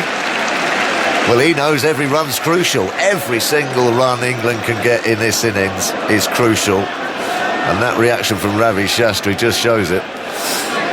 Terrible ball. He was trying something or other, but he's not going to pitch much up with this field. It's going to be short. I think he was trying to follow him because he's backing away here and just heaving. 300 up. Shami's on his way. Bowls to Robinson, who goes on the front foot, drives into the offside. There's one here. Can they get 2? They should get 2. They will get 2. There's some rather poor footwork out there from Cheteshwar Pujara, who I wouldn't necessarily pick in my five-a-side football team, having seen that. He's not going to Man City. I don't think he is. 303 for 9. The lead 208. And now you really don't know. Is that enough? Oh, I don't know. You just can't start to answer that now because if England bowl well... Just take every ball as it comes now, don't you? 303 for 9. Now 2 slips. Gully's gone. Shami once again bowls to Robinson. It's hit him. It's hit him on the head. He's okay. He's up and he's looking at his helmet and Shami says, I'm sorry. Robinson will have to have a concussion check. Oh, did you hear that thud? Yeah, and I mean that just about seals all the action that we've seen since tea. It ends up with the physio running on to make sure that Robinson's all right. They'll change his helmet. I think that's what he was trying to do first ball, Shami. Yeah. He knows he's given himself room and he's followed it. It's right in the grill. It is a griller. So they'll take some time here. Yeah. To check him out. New Physio's grill. coming out. New helmet, perhaps. He is up. He appears to be okay, but then we've said that about people who have suffered from concussion in the past. So that's why they do this test. He's asking first of all where it hit him. He's showing on his forehead, but it looked to be up on the grill where it got him. But I think they're asking him some questions here. They go through a routine. And Robinson's smiling while he answers these questions. He looks a little bit. He looks a little bit dazed. It's the noise as much as anything else, you know. Have you been hit on the helmet? No, never got me. Oh, wow. No, I was ambrosed.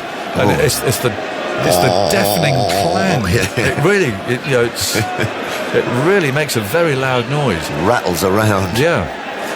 The old noggin. I remember I went down and thought this is good news. I might be able to retire hurt here. And I was all right. I had to get up and carry on facing it. Horrible. I bet you didn't have a concussion test. No. But I thought Get on with it, Agnew. I thought I might retire hurt, but no. Robinson's fine, I think. Really. The umpire's having a word, which is good. So I think I'll come out and Tuffers, you can add some thoughts to this. And then Dan Norcross will pick up, well, this incredibly exciting cricket. It's absolutely, it's fast and furious, it's tense, and it's massively entertaining. Lead 208 as more helmets come out. Tougher some thoughts, and then Dan's coming in. It's all going on, it's all action. We're talking about helmets, and we've said it before, and we'll say it again. If he hadn't have been wearing one there, that would have been nasty. It's had everything this session, as Aggers was saying. It's been a day of fantastic Test cricket. You're enjoying yourself. I'm having a great day. It's absolutely fantastic is the word. It's been fantastic all day. Yeah. The quality of the bowling on occasion, especially from Bumrah, and the feistiness of Siraj, that battle with Curran, and innings for the ages from Root, an extraordinary knock. Yeah. The fact that England, despite having done all this hard work, they lead by 208. They've got something to bowl at. Yeah, absolutely. They've got something to bowl at, but the one thing I don't feel enough. No. But then we got rain in the air tomorrow as well. Yes, it could be. This could be a nerve jangler. The one thing I don't like is that, as you say, the third innings has produced the most runs, so it's flattening out. But we've seen the ball still move in the hands of a skilled purveyor like Jasprit Bumrah. You see his seam position so glorious, and then he bowls unplayable deliveries to the likes of Jimmy Anderson. It's slightly wasted on him there. Yeah. Right. Well, we're all just having a bit of a breather at the moment, aren't we? Yes, yes, we are. just haven't taken a breath. Well, England haven't been bowled out yet, so the other thing is that the lead is 208, but another 15, 20 runs. They're going to get... What's slightly in England's advantage here is they're going to get to bowl with a new ball this evening, and basically again tomorrow, because that ball will still be nice and hard, won't it? 2 bites at the cherry. That's exactly it. Now we can be here till 7 tonight. I don't mind. I don't 7. Mind. No. I'd be here till midnight for good. It's just been marvellous. You know how much you miss Test cricket when you haven't had it for a month and a bit, and then it comes back roaring back like this. Right, we're ready to resume. Here's Shami into Robinson. Robinson clips this away down to long leg, but refuses the single because he doesn't want Anderson to face. But there are now 2 balls left in the over, and I would imagine he would now take a single. Field comes in. No, it doesn't. I mean, do you think there is a value at this stage in playing like this, or do you just take any run you can get? I mean, it's not as if Robinson is, Don Bradman or Joe Root. No, you try and farm it a tad, don't you? Because you're just saying you're looking for that extra 10 or 15. Here comes Shami, 5th ball of the over, and Robinson gets a thick edge down the third man, taken. That's the end of the innings. He went for a big cut, and it flew straight down to the man positioned on the boundary there. And that is it for England. All out. 303. India will require 209 runs to win. He went for a big larrup. 5th ball of the over. Thought he had a free hit. And Ajinkya Rahane down on the boundary pouched the catch comfortably. Fingers pointing up. And that's it for England. They are now, therefore, going to get... well, a thick end of the 65 minutes bowling tonight. I just saw you lick your lips. I know. It's just, what a day! What a fantastic effort from both sides. I mean, Joe Root's 100, Dom Sibley getting stuck in and hanging around and helping, and some bowling that we've seen. And we were just talking about, we were just seeing Bumrah walking off with a 5 for 2 his name, bowled fantastically well. Absolute, as you said, a master of his craft. But it's just, I still don't know what's to come. I think there still might be something in this, and as you say, another hour is it? Yes. I think, yes. Who knows? But it's been enthralling. It's been fantastic. Well, it's wonderful, isn't it, when ball stands more than a chance over bat, and it creates these just wonderful spectacles in which you have to bat really, really well to score runs, and a couple of England's batters today have shown a bit of that. Most of all, of course, Joe Root. Yes, which I think he's going to look back. He's going to look back in a couple of years and say, with that attack, that attack on a lively-ish pitch, swinging and seaming, I reckon that's a phenomenal 100 he's got there. It is, and he has got support as well. I'm going to run you through the card because England began the day on 25 without loss, and they lost a wicket relatively early, that of Rory Burns, who was thin edge caught by Rishabh Pant off the bowling of Siraj for 18. Then Zach Crawley next to go, caught by Pant, a beauty from Bumrah, actually zeroing in towards off stump. He was forced to play, and then it just straightened.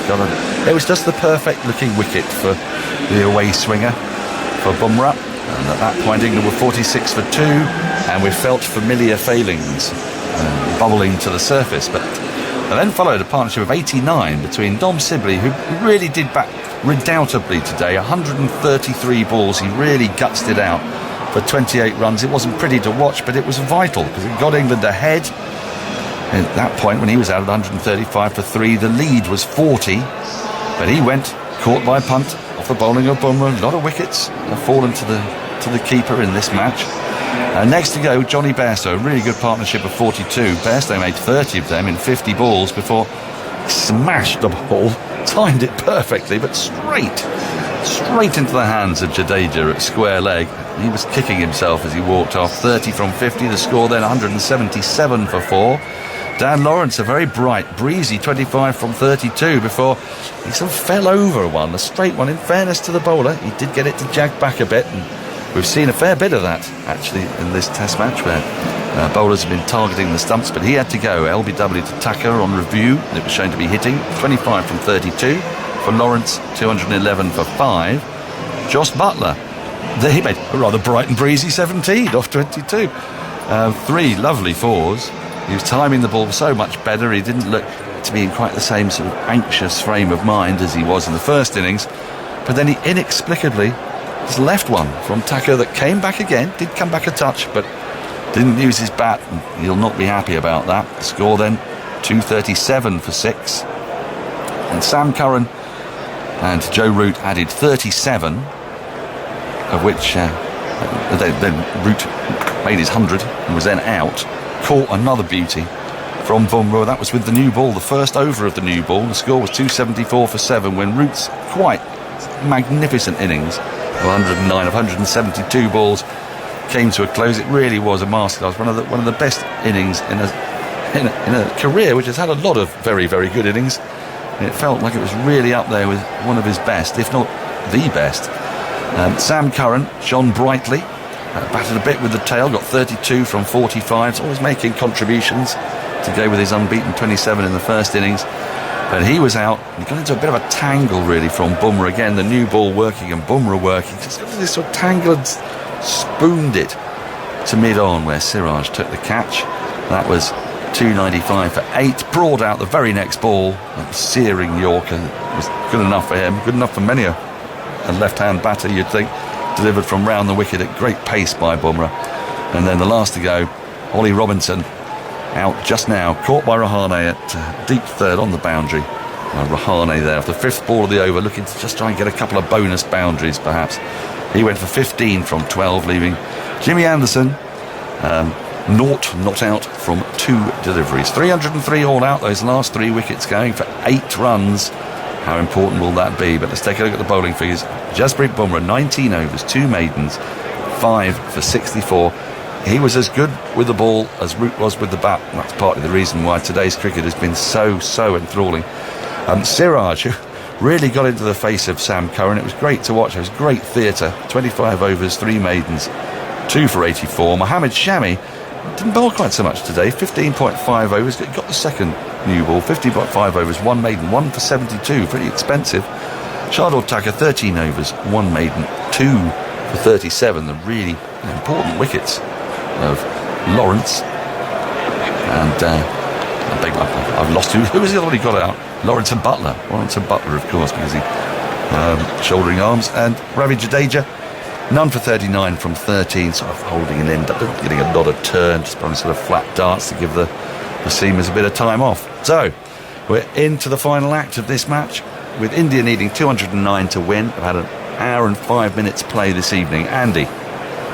Just a little more on Jasprit Bumrah, finished with match figures of 9 for 110, 4 for 46 in the first innings, 5 for 64 in the second. It's the second best figures by an Indian bowler in a test match against England in England. Chetan Sharma took 10 for 188, which in a strange cricketing convention counts as better than 9 for 110. And also the second best by an Indian pace bowler against England, either home or away. Thank you, Andy. Mark Ramprakash has joined us. It's been breathless stuff. It's been brilliant stuff. The theatre of it today, we've seen some really high-quality cricket. People look at Bairstow getting 30 and Sibley getting 28, but in their different ways. And Sam Curran's 30-odd there, Dan Lawrence is 25. We've seen some wonderful shots, really fine batting, but one man stands out. Well, one man stands out for England and another stands out for India. Yeah, it's been great drama. Actually, might be onto something. This format might appeal to a few people here and there. Certainly, I've really enjoyed the cricket. It's been really absorbing. It's been a great battle between bat and ball. And I think India, from an Indian perspective, I think they can be well pleased with their work. Their team selection, I think, has been vindicated. Playing their 4 seamers, and Thakur, as you mentioned, got the important wickets of Butler and Lawrence. So their bowling attack and has worked in these conditions, and they've given themselves a great opportunity to go on and win this game. But Joe Root, from an England perspective, what a magnificent innings, and first test of this series, with 60 odd in the first innings, but now this excellent 100. He looks back to his best, I must say. He looked well balanced, his foot movement was good, and he has tinkered with his technique over the last year, 18 months. But to me, this would look back to Joe Root at his best. He was busy right from the start. Into-age transfer was really good. And, of course, boy, did England need him to play well. And with others getting cameos around him, you know, he, as so often, was the mainstay of this innings. He looked to have his sort of vehement enthusiasm back, didn't he? And was his vehement enthusiasm back because he was playing well, or was he playing well because he's got his vehement enthusiasm back? I don't know. Great question. I thought he was really animated when he got his 100, his 3 figures. I'm not sure I've seen him more animated. Run down the wicket, punching the air, bat aloft for quite some period of time, saluting the crowd. I think his family in the crowd, and also what has been a really noisy, vibrant crowd here at Trent Bridge, which always adds to the atmosphere. Spot on. It's been a wonderful crowd. Commentary continues on 5 Live Sports Extra as the players are making their way out right now. 5 Live Sports Extra digital radio via the BBC Sport website and BBC Sounds app. But Radio 4 long-wave listeners are leaving us ever so briefly for the shipping forecast, as the players do now mill onto the field. I'm sorry to have interrupted your thoughts there, Mark. The openers, familiar openers, coming out, the Indian openers. KL Rahul, who batted really well in the first innings. Rohit Sharma. And after that powerhouse middle order. Is 209 enough? We will not know until they bat for the second time. We'll see. But for England, sort of 2 bites at the cherry here, isn't it? Because they can bowl. They'll, I suppose, think, 17 overs perhaps. And do you break, as a captain, are you breaking that down and thinking that's 6 for Anderson, 6 for Broad, 5 for Robinson, for example? Are you actually thinking of it in those terms? Yeah, I think you are. You've got a loose plan in your mind, which you can be flexible with. So, for example, if one of them doesn't start off too well and they fancy a change of ends, you've got that flexibility. But it's certainly two bites of the cherry for England's best bowler, James Anderson, who will start off and you'd think would bowl at one end most of the time. And then, of course, tomorrow morning, even if the Indian players get through this session, they have to start again tomorrow morning. So that is tricky. The conditions, the lights are on, but actually, there is blue sky in the air, and you wouldn't be overly unhappy as an Indian opener to take on the England bowlers in these conditions. The pitch has changed colour, it looks drier, that 10 mil of grass seems to disappeared, and the pitch really has played quite well. Right, so Anderson's at top of his mark and starts this so familiar runs. He's in now, first delivery is defended to point by KL Rahul, and there's no run. A little bit of shape there. And he's bowling noticeably quickly. I don't know how much you got a chance to watch him yesterday, but he was hitting 88 miles an hour on occasion, 87, 88, and just seemed to find a really terrific rhythm. His first spell, not so much, but then it kind of clicked. He tried from both ends as well. He bowled from the Pavilion end, he bowled from the Radcliffe Road end, and he got Kohli from this end, I believe, from our end, the Radcliffe Road end. Two slips and a gully in place and a short mid-wicket as Anderson is in, left alone by Rahul, tucking bat behind pad, and there's no run. Andy, are you able to did you keep a note of which ends Anderson bowled his spells from? Of course I do, Dan. Of course he does. A really stupid question, isn't it? I mean, a man who keeps track of the most number of twos in a 50-over contest is certainly going to know what end the bowler's bowled from. Here comes Anderson again. And Rahul plays and misses at this in the channel. Root briefly, I think, thought he heard a noise. I think it was bad on a bit of pad. There's excitement out there. The crowd that Mark was talking about, they've been fantastic today. They've been really, really vocal, and I think they're going to be up for this session. He bowled mostly from this end. The Radcliffe Road end. The Radcliffe Road end during the first innings. Bowled 6-over spell from the far end and 1-over spell at the end, but all 4 of his wickets were taken bowling from this end. Welcome back, Radio 4 long wave listeners. You only missed a couple of balls as Anderson is in. That's played out and missed. There's a big appeal for caught behind. Root really believes in it, and now he's thinking, do I look a bit silly because Buttler hasn't gone up, Anderson hasn't gone up. Root came charging towards the umpire, and he's now going to go, oh dear. I think he was a long way away from that, looking at the replay. Well, Jos Buttler was never interested, and yet first slip was absolutely adamant. Joe Root running up towards the umpire in celebration, but the batsman Rahul missing the ball by a few inches there quite comfortably, but an impeccable line and length. I mean, talk about Jimmy Anderson, a great bowler. He really is setting the tone here. He's in a groove at the moment. It's the 4th ball of the innings, that was. We've got 2 more in this over. Let's see what happens to the next one as Rahul comes forward to a very full delivery, solidly in defence, and the ball just lands about a yard from him. Geoffrey Boycott right now would be having an attack of the vapours. He'd love that so much. Well, India had a big decision, didn't they, before the test about who was going to open the batting, and it looked as though Rahul may have started in the middle order, but with that injury to Agarwal, they had to change their plans, and he's got 5 test hundreds under his belt, Rahul. He played extremely well in the first innings, and you can see why he's made those test runs. And here comes Anderson. Rahul flicks this away off the mark. India are underway down to deep backward square leg. Just lost his line a little bit there, Anderson, off the last ball on the pads. Rahul will keep strike India 1 without loss. Rahul has that 1 run. Yep, now, so will it be Broad? One imagines it will be Broad, but actually Robinson took... Did Robinson take the second new ball? Andy, I'm not imagining that, am I? I sort of felt that it was. You're in a terrible tangle, by the way. You're all over the place, actually. He did. He was in the middle of a spell and continued when the second new ball became available. Are you suggesting Andy looks a little bit frazzled at the moment? He does a trifle. He's got to get back to basics, hasn't he? Know where his off-stump is, know what to play, know what to leave. Yes, it's frantic over there, the Scorpions corner. But, I suppose there's been quite a lot of scoring to be doing.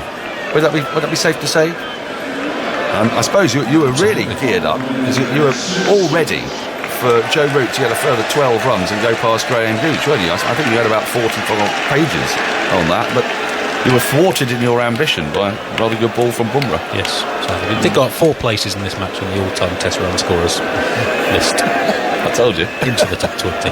The last... He talks about those useful partnerships, 42, 34, 26, 37, 21, 3 for 8 at the end. The last 4 went down for 29 with the new ball. Bumrah with the new ball, 3 overs, 3 for 9. It's going to be Broad with the headband on. There's a little bit of Karate Kid in that headband, isn't there? Wax on, wax off. Absolutely. Absolutely. Now then, 2 slips and a gully is all he's got. He comes hurtling in, knees pumping.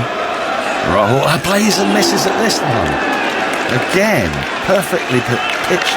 Maybe a little bit ultra critical, a fraction short, but it still drew Rahul forward. And he played at fresh air. It's an excellent start from Stuart Broad. He's got a slightly unorthodox field here. It's 2 slips and a gully, deep point, just behind square, and then a mid-off. And on the leg side, a mid-on, mid-wicket, deep square leg. So that's an unusual field for Stuart Broad, and I suppose it begs the question that perhaps he's looking to move the ball back into the right-handers. Here comes Broad. He's in, and that's driven at firmly. Well, it's a glorious shot, actually. It's running away towards the boundary. It's being pursued by a furious Bairstow, but it goes into the boundary sponge for 4. It's a lovely, lovely shot, but there's a great big gap for him there. And Rahul took advantage of that.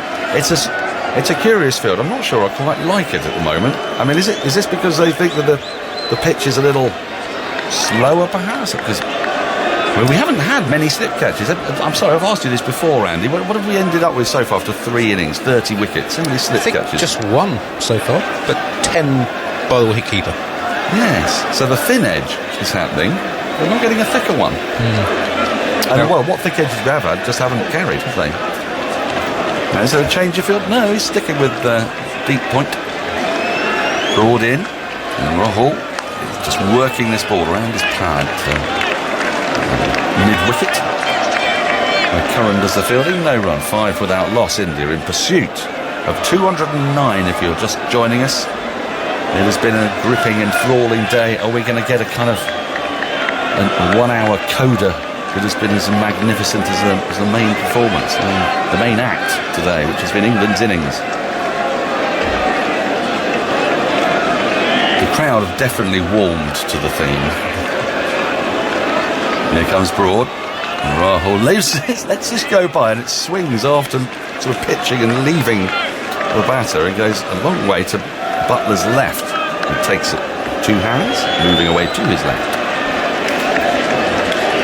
It's just getting a bit gloomier now, actually. The lights are on. We've seen... I've never understood this, Mark. When lights come on, it sort of seems to change the behaviour of the wicket sometimes. And it can't, can it? I mean, it can't. It's light. You wouldn't have thought so, would you? You wouldn't have thought so. Broad's in. Rahul ball playing at this.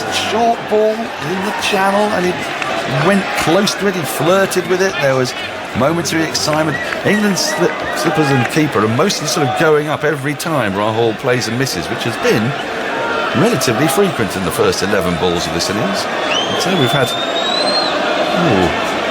4 plays and misses already. Well, Stuart Broad's never slow to recognise really crucial sessions, crucial periods in Test matches, and he's running in hard here with this new ball, and he's bowling a couple of cross-seamers which just seem to have bounced off the pitch. He's in again. He doesn't play at this, brings his bat inside the line, it swings into the gloves of Butler. It's been an intriguing start. India 5 without loss, the target 209. More from Mark Ramprakash, going to take you through the next 20 minutes, so it'll be Jonathan Atkin. Well, it just seems to have darkened the skies over Trent Bridge, actually. The cloud cover just thickening a little bit. With the lights on. Plenty to think about for the Indian openers, but for Indian fans, I think it would be a reassuring sight to see the class of Rohit Sharma and Rahul out there trying to negotiate this session. Gripping cricket, isn't it, Rams? It really is, and there's a shower approaching The umpire there is brandishing his light meter. They've taken a reading, of course, already. They know when it gets to that point, they'll go off. There's brightness behind the low dark cloud. I can see it's sort of like Independence Day. Low black cloud over Trent Bridge, but there's hope in the distance. It's a question of whether or not there's something coming up over the green roof of the council buildings there with some rain in it. But for now, play continues, and Sharma's on strike. India a 5 for no wicket. Anderson runs in, bowls to him. It's edged this. Oh, it bounces just in front of Gully. Of course, every ball is an event at the moment and has been since tea. England desperate to get wickets in this time available to them. I mean, it might be that they can bowl another 13, 14 overs as it's 6:05. We can go through to 7 o'clock. For that to happen, they have to be on the field at 6:30, actually to be out there and playing. Anderson again to the right-handed Rohit Sharma, plays that nicely into the leg side, wants a single, but his partner says no, I'm not coming. And there is no run. 5 for no wicket. Rahul's got all of those. Sharma not yet off the mark. He hasn't faced very much. In fact, he's only faced 2 balls. Terrific cricket this afternoon. I mean, it's like Test cricket is just so compelling to see the passage of play that we did after tea, particularly. Anderson bowls. Oh, a beauty! That not only moved away and beat Sharma, bounced as well, and Butler took that well above his head. Where did that come from? It was a full length.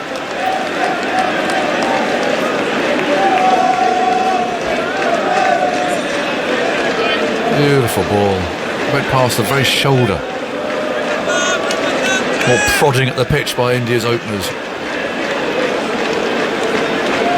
Flying into the gloves. 5 for no wicket. Anderson moves in, bowls, and Sharma works it into the leg side. He's off the mark. 1 will it be or 2? It's only going to be 1 because Robinson's throwing that in very quickly. Nice return from him too at the bails. 6 for no wicket. The target's 209. And for all of those who've got a ticket for tomorrow, they just at the point where they're just actually pulling it out of the drawer or out of the envelope and just to have a little look at it. So, yep, we're ready to go because you're going to have a great day tomorrow. Just fingers crossed for the weather. That's the only thing that could possibly spoil it. But it's set up. You can hear the noise. You'll be here tomorrow. 6 for no wicket. Anderson bowls very full and Sharma drives. It's a good stroke too, and Lawrence is after it. I don't think he'll be able to stop this. The ball's running towards a long off boundary. In it goes. That's easy. Off drive, just leaning into it. And classy shots from Rahul. It's the second time he's just timed the ball, let it come to him. A gentle push. Yeah, it was Rahul, sorry, I call it as Sharma. You're right, there's a lovely stroke. Now the batsmen, I think, have got the light on their minds here. You see the conversations going on. And I'll be honest, it's borderline. Very borderline at the moment.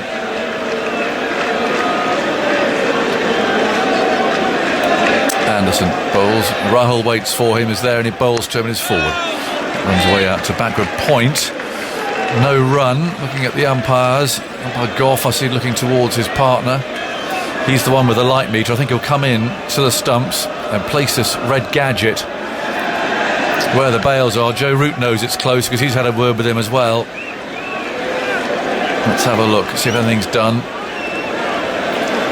He's reaching into his pocket, but actually, no, he's happy at the moment. And umpire Gough's checking with him, actually, because he's a bit surprised. They're looking up towards the west, which is where the weather's coming. I mean, this is close, isn't it? Well, it's just looking at the shadows of the players, and often when you can see, is it a shadow in almost like 4 directions?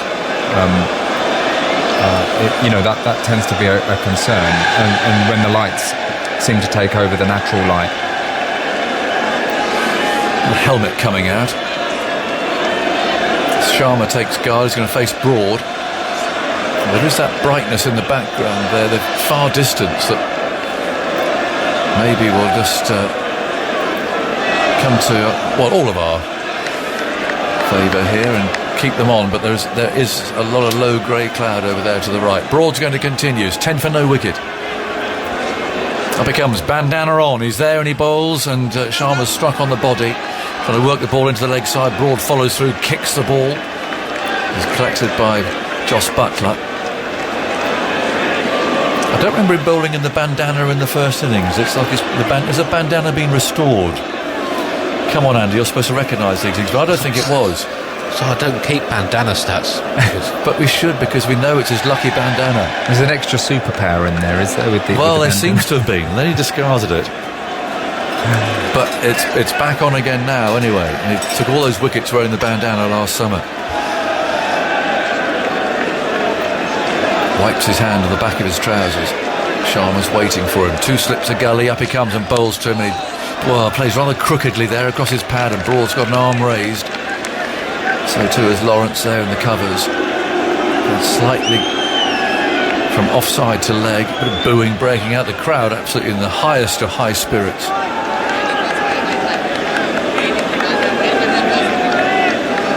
Two empty seats I see, but maybe they've got trains to catch or something, but high octane cricket at the moment. Broad pauses, wipes his fingers on his trousers again. 10 for no wicket.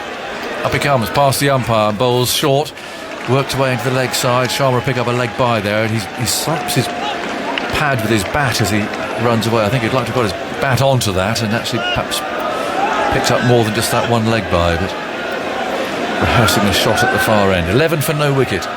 Target's 209, so 198 more to win for India. Still got all their wickets intact. And there's 50 minutes of play due this evening. It's nip and tuck as to whether we get there or not. The light has got a bit better actually from when we're talking about it between overs. It's not great, but it has been an improvement.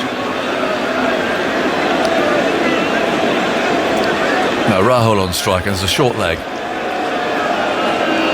Wearing the helmet, Broad runs in hard, he bowls a bouncer. Rahul sways out of the way, dipping at the knees. Some aggression from Broad, and you can tell he means business when he picks those knees up. It's rather like one of the dressage horses I was describing earlier in the week, last week. Bit of passage. It runs a bit faster actually than a horse doing passage, but you can imagine a dressage horse picking up those feet. Here comes Broad again, bandana on, he's there and he bowls another short ball, which Rahul ignores completely. Butler collects it. It's a slightly surprised at this field, Aggers, with a deep point and a deep square leg. England having the new ball, 2 greats of English cricket with the new ball, and really looking to apply the pressure in this, what we expect to be a relatively short session. So a little bit surprised. Looks like a field for bowling short, doesn't it? Or at least with a short leg as well. So far everything has been short at Rahul. 9 not out. Broad runs in hard again. In he comes and bowls another short one. He sways out of the way. Well, they've obviously decided that Rahul doesn't like it. It's pitched halfway down, but he seemed to sway away from those easily enough. 11 for no wicket. The target's 209. We've got 46 minutes of play left if we can get there, and that brightness I described might just have filled in a bit. It's in the distance. It's still some way away from us. We've been so incredibly lucky with the weather today. Not a single break. I know it's rained elsewhere, and the forecast we had when we started today was far from promising, but somehow, by hook or by crook, we've got through it, at least to this point. 6:15, and Anderson will continue. Sharma's over his bat. Just 2 slips and a gully, so certainly not over-attacking. Anderson's on his way, bowls to Sharma, leading edge there, looking to nudge the ball into the leg side. Ends up in Bairstow's hands there in the gully. Throws it to Root, polishing it on the long sleeve of his shirt, on the cuff. That was a false shot.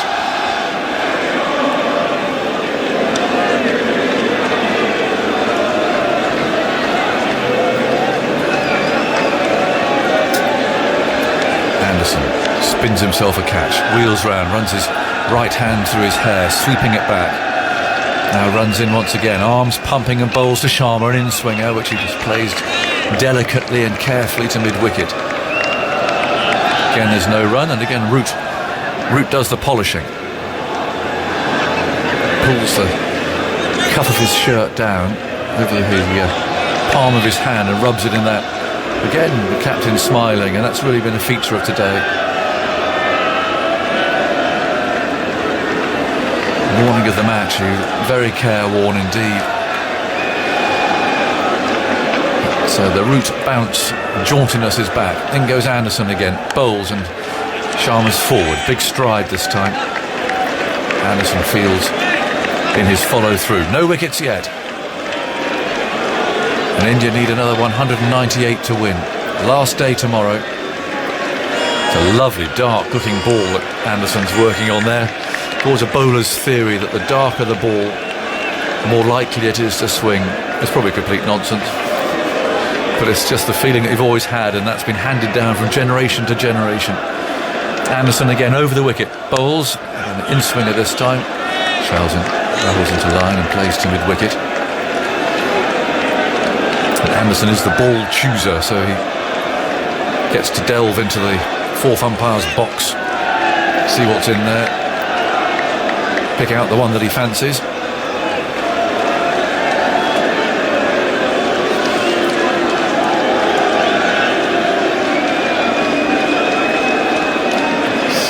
Anderson again. The ball to go, two in fact in this over. Sharma waits. Two slips there. Anderson bowls to him outside the off stump. No stroke from Sharma. Always looks as if he's got so much time, doesn't he? Yes, and what is noticeable, Sharma is quite some distance outside of his crease. And that was a tactic that Virat Kohli used 4 years ago when he made a lot of runs in English conditions. And yet, even still, Sharma looks like he's got all the time in the world. It's really annoying, isn't it? It is. It is. It just makes it look so easy. It is, yeah. It's a good foot outside of his crease. Last ball of the over. Anderson rushes in, he's there and he bowls full, and Sharma drives without any real punch in that. Anderson can field it to a great cheer. And it's the end of the over at 11 for no wicket. Anderson no wicket for 6 from his 3 overs.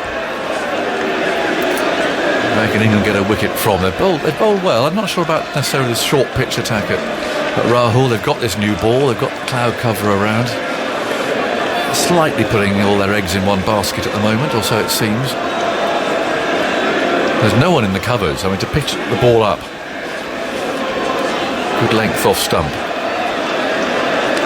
Huge gap there for a single, so it does suggest that they're going to be banging the ball in short predominantly anyway. To the right-hander who looks around, there's a huge gap there. The man out at deep point, there's a deep square leg and a short leg. He's Broad. He's on his way again. He's there and he bowls. That is a fuller length, but running up Midland leg, and so worked for the short leg fieldsman to pick up there. Close in. 11 for no wicket.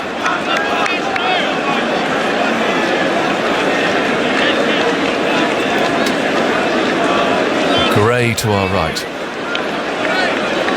The umpire's untroubled at the moment. Sharma's up to something which might cause a bit of a delay. No, he's picking his gloves up now in the non-striker's end, and Broad can continue. Up he comes and he bowls to Rahul, and he plays just inside that. Again, a fuller length. What they're trying to do is push him back. The short bowling and the field set for short pitch bowling. And then bowl that full length. See if he's playing slightly half cock. Victor? He could do with a bit of magic, Stuart Broad. Yeah. He's had a slightly disappointing game so far, apart from his catching. Here's Broad again. Rahul waits for him, he's there and he bowls. His forward is edged and runs away to the boundary for 4 through third man. He's exasperated by that. It was a goodish delivery, and he's sort of opened the face, but it is an edge. It's sped away, as a lot has, off Broad to third man. Just have a look at that. He's pushed forwards, nice soft hands, taking the outside edge. Yeah. There was no guiding about that. He just tried to withdraw the bat at the end. Days like this, Victor, you must really miss writing a thoughtful, in-depth article about what you've seen today. Just a quick 1,000 words. I've enjoyed it even more, given that I probably don't have to. I mean, I definitely don't have to. But it's been a good day of Test cricket, certainly. It really has. 194 to win for India. Broad moves in, bowls, and Rahul gets a shorter one. Just keeps his bat out of the way with a bit of a jerky reflex action as he did so. Broad just turns on his heels and walks away again. One's perception slightly changes when you don't have to write about it, because as you'll remember from way back, it's not easy to write about a game, especially on the last day when you just don't know which way it's going to go, and you quite like a bit of a one-sided finish because you can get going. But if you're just working for the radio, all you want is a good game. Indeed. Feels at England about 30 short. I think so. He comes Broad again, bowls wide of the off stump. Rahul lets that go. If they'd nipped in here in this little session with a couple. I mean, there's still time, although it does look there's some rain coming over, isn't there? Yes, there is, yeah. That'll probably end the day's play, I think. Yeah, but we've been lucky. We've had no interruptions so far. We've had a brilliant century from Joe Root. Bumrah, once again, he's magical, isn't he? Yeah. Especially with that second new ball, swinging again, and he's been terrific. Broad, the last ball of the over, bowls and Rahul. Oh, he's beautifully driven. Talks about the field. Well, difficult to pitch it up with this field, and Broad has there given him a half volley, and he's played it beautifully between mid-off and the bowler for an emphatic boundary. 19 for no wicket, 190 to win. Rahul's on 17. Sharma normally the freer scorer of the 2-on-1. We'll see how much play we get from now on, but it is looking rather grey over there. I think I might actually see a bit of drizzle falling, so it's a good time, I think, to leave Victor to it with Simon Mann. Yeah, well, Broad, he has got a slightly odd field, but square men on the boundary, and you're not quite sure what sort of length you want him to bowl, but I would have thought he just wants to bowl his normal length. The last one was actually floated up too full and deposited. Just an attempt to thought about a quick single there as he pushed forward as Simon moved in. Reprising your West Indies commentary circa 1990, Victor. Yeah, it's a bit rusty actually. And there was no run. 19 for no wicket. It's been a really reassuring start from these Indian openers. You know, for the dressing room, you know, you're tense, aren't you? You're desperate to win that first test. It's looking away to our right-hand side to the west. It looks as though it might be raining over there. Yeah, I think so. But we've been lucky today. Yeah. Here is Anderson going into bowl to Rohit, who edges that ball along the ground into the gully. Burns dives and saves it away to his left-hand side. I noticed that. Well, I was going to say that Sibley's been demoted, but Crawley's fielding at second slip, and Sibley is at square leg. Dropped that catch in the first innings. Yeah. It was a vital moment, really, in the context of the game. He dropped Rahul on 52. It wasn't so much. I mean, Rahul made another 32 runs, which are obviously a lot important, of runs came at the other end as well. But it's that the fact he provided that solidity to the Indian innings, allowed others to score and profit. Rohit on 1. Anderson goes in and bowls him outside the off stump. No stroke from Rohit Sharma, and it's through to Butler. So this is the 7th over of the innings. Broad quite made it happen so far, has he? Broad struggled in this match. He's looking frustrated. I'm just wondering whether Root will say, "Come on, Ollie, you have a go from Broad's end." 19 for no wicket. Anderson bowls outside the off stump. Rohit leans forward, allows it to go through. The umpire at square leg, who is Richard Kettleborough, is looking at his light meter. To me, it doesn't look as if it's got any worse. No, I think the bigger danger is the rain that we can see. Yeah, he's looking over his left shoulder now. Well, I mean, we can see it better than him probably, but we're a bit higher up. But it's definitely raining about a couple of miles away. Towards Loughborough, everything's towards Loughborough. Anderson turns. He is creating some shadows down there from the floodlights. Goes in now, bowls to Rohit Sharma. It's fallen, forced away into the onside. Not perfectly timed. Goes out towards deep back of square leg. And they're through for a single. 20 for no wicket. West Indies in 1980 was set something very similar to this score to win. They ended up on 209 for 8. So whether it was, I can't remember if it's exactly 209 they required, but that was a brilliant last day. Desmond Haynes got runs and he was run out just before the end, and I remember he went off crying because he thought he'd cost his team victory. And dear old David Gower, who's had a great pair of hands, dropped the catch because apparently Beattie occasionally in his cups reminds him how he denied him a test victory as captain. That was the only result of that series. Here's Anderson bowling a short ball. He really an effort ball from Anderson, dug it in to Rahul, who ducked underneath. Rahul's played well. He's 17 not out to go with his 84 in the first innings. So he's on 101 runs for the match. It's 20 for no wicket. That test in 1980 on this ground, the first test of the series, England 263, West Indies 308, England 252 all out after a late flurry of wickets, eerily similar to this game, setting a target of 208, 1 run fewer than India are chasing today. India's 209 for 8 when the winning runs were scored. Andy Roberts 22 from 35 not out. He flogged a few at the end. Andy Roberts, he was a very useful lower order bat, Andy Roberts. Ticket news for tomorrow: adults are available from £18, under 21 tickets from £12, junior seats £8, and family tickets, 2 adults and 2 under 16s, priced at £44. Right, Root's had enough abroad.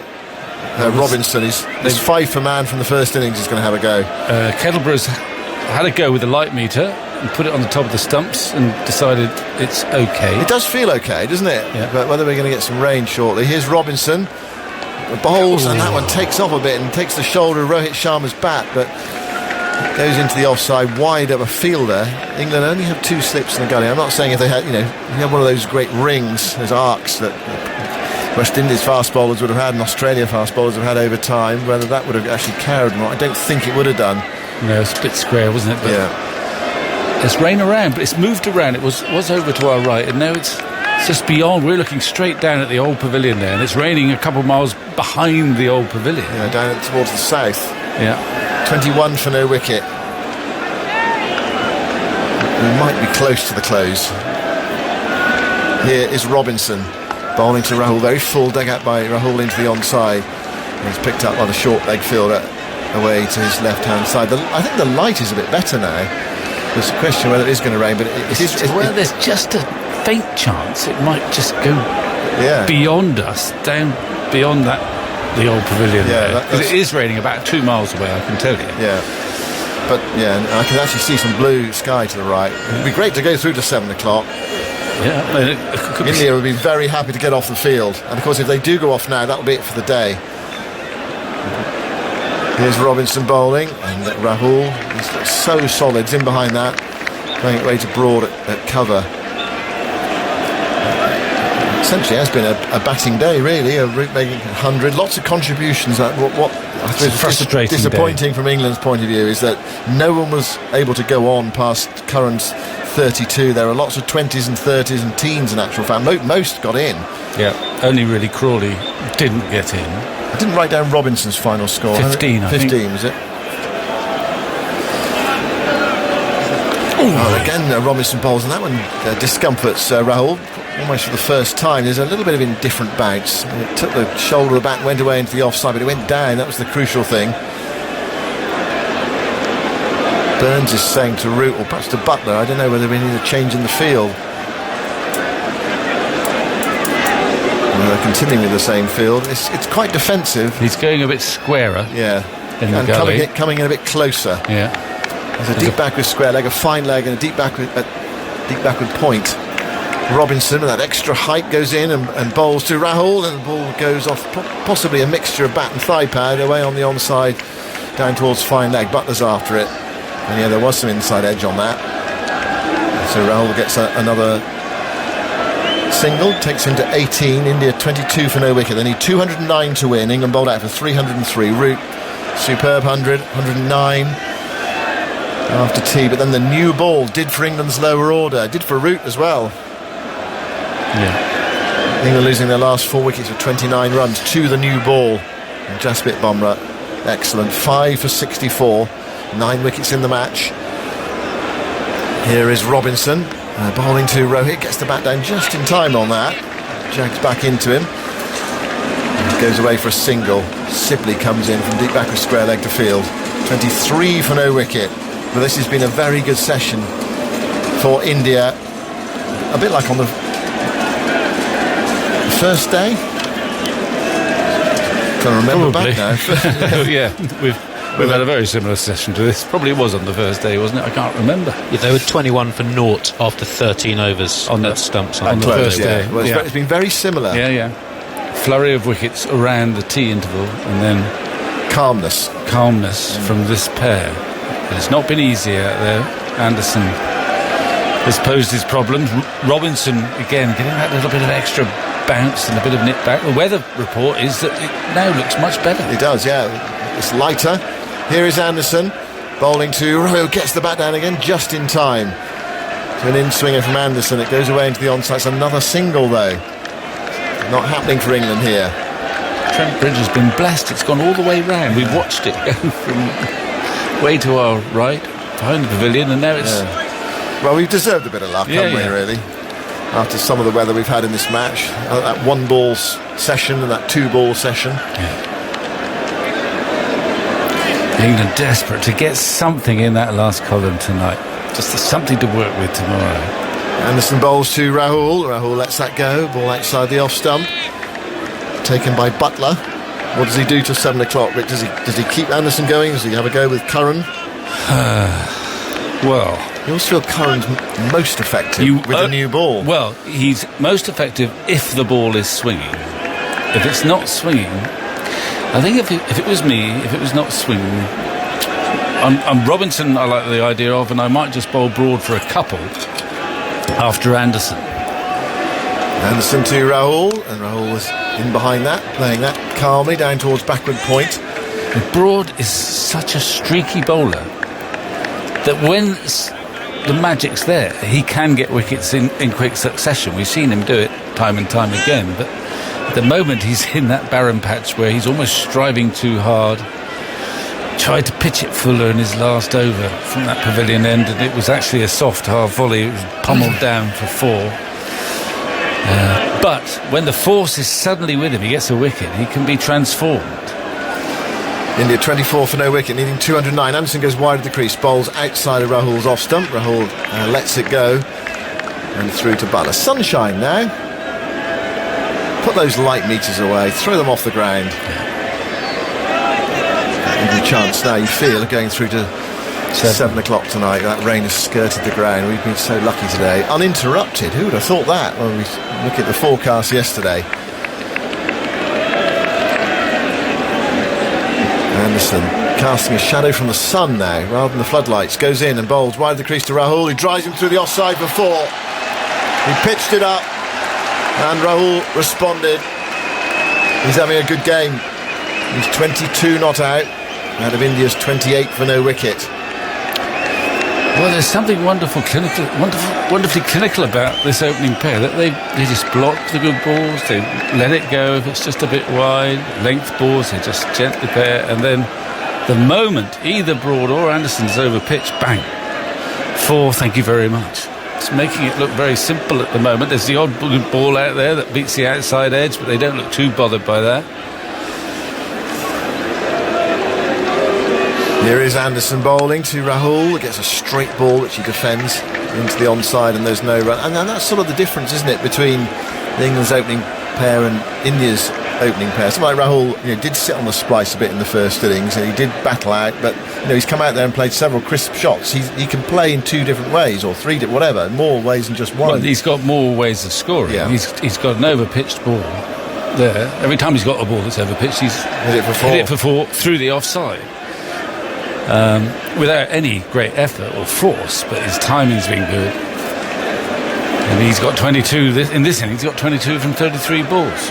In that session we were comparing this to the other night, he was 9 from 39 at the close. Rohit Sharma 9 from 40. So there have been more positive, whether that's mindset or just Slightly a more few positive and loose slightly balls. more half volleys, I think.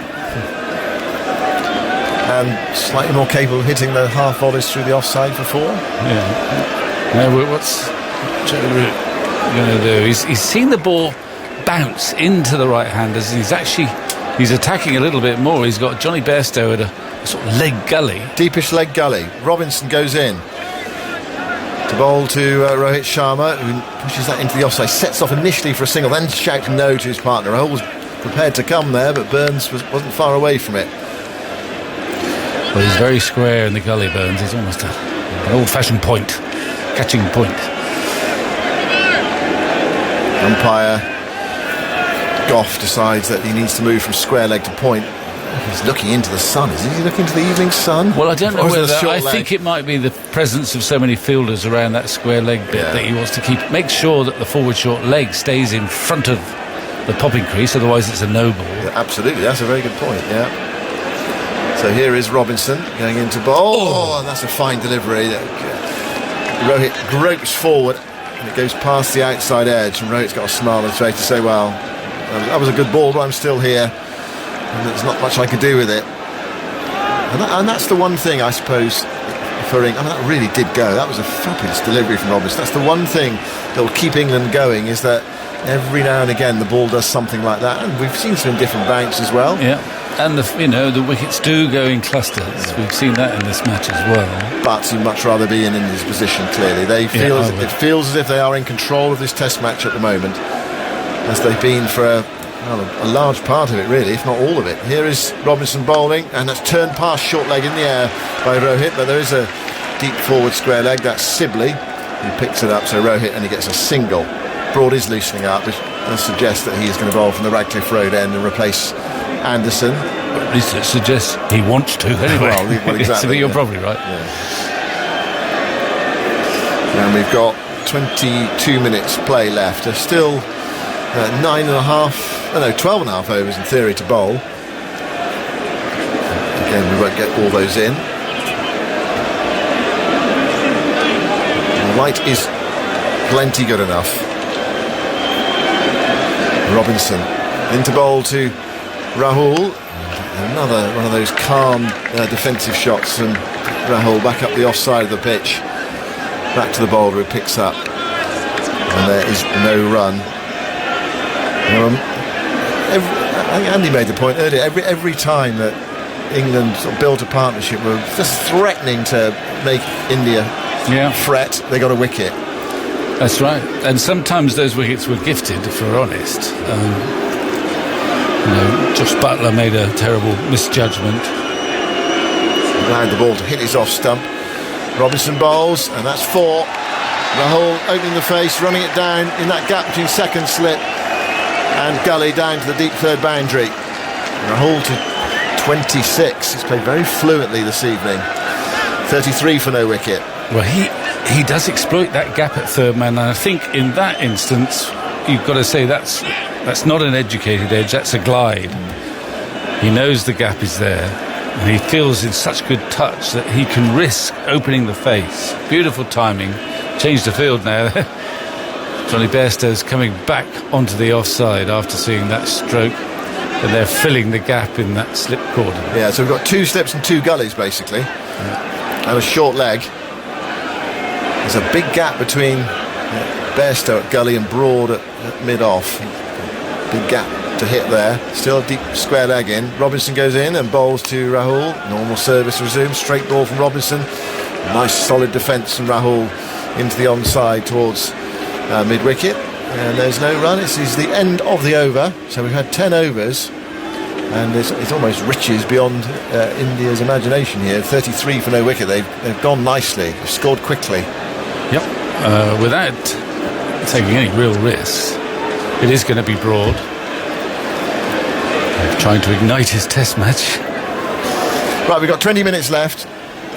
Zoltz, and then it will be Daniel Norcross. Just to highlight what you were saying about England's inability to capitalise on promising starts to partnerships. In their second innings, they had 7 stands of 20 or more, but only the 89-run partnership between Sibley and Root went beyond 50. There were stands of 37 for the first wicket, 42 for the fourth, 34 for the fifth, 26 for the 6th, 37 for the 7th, 21 for the 8th, as India kept chipping away. In the first innings they had 4 more and only 1 over 50. In part, I think that is sort of rustiness. They're not into the rhythm of the longer game. And you look at some of the dismissals. I mean, Johnny Bairstow actually hit a shot that I'd have been, and I suspect you too, Andy, would have been extremely proud of. He absolutely laced it, but it went straight to the fielder on the square leg boundary.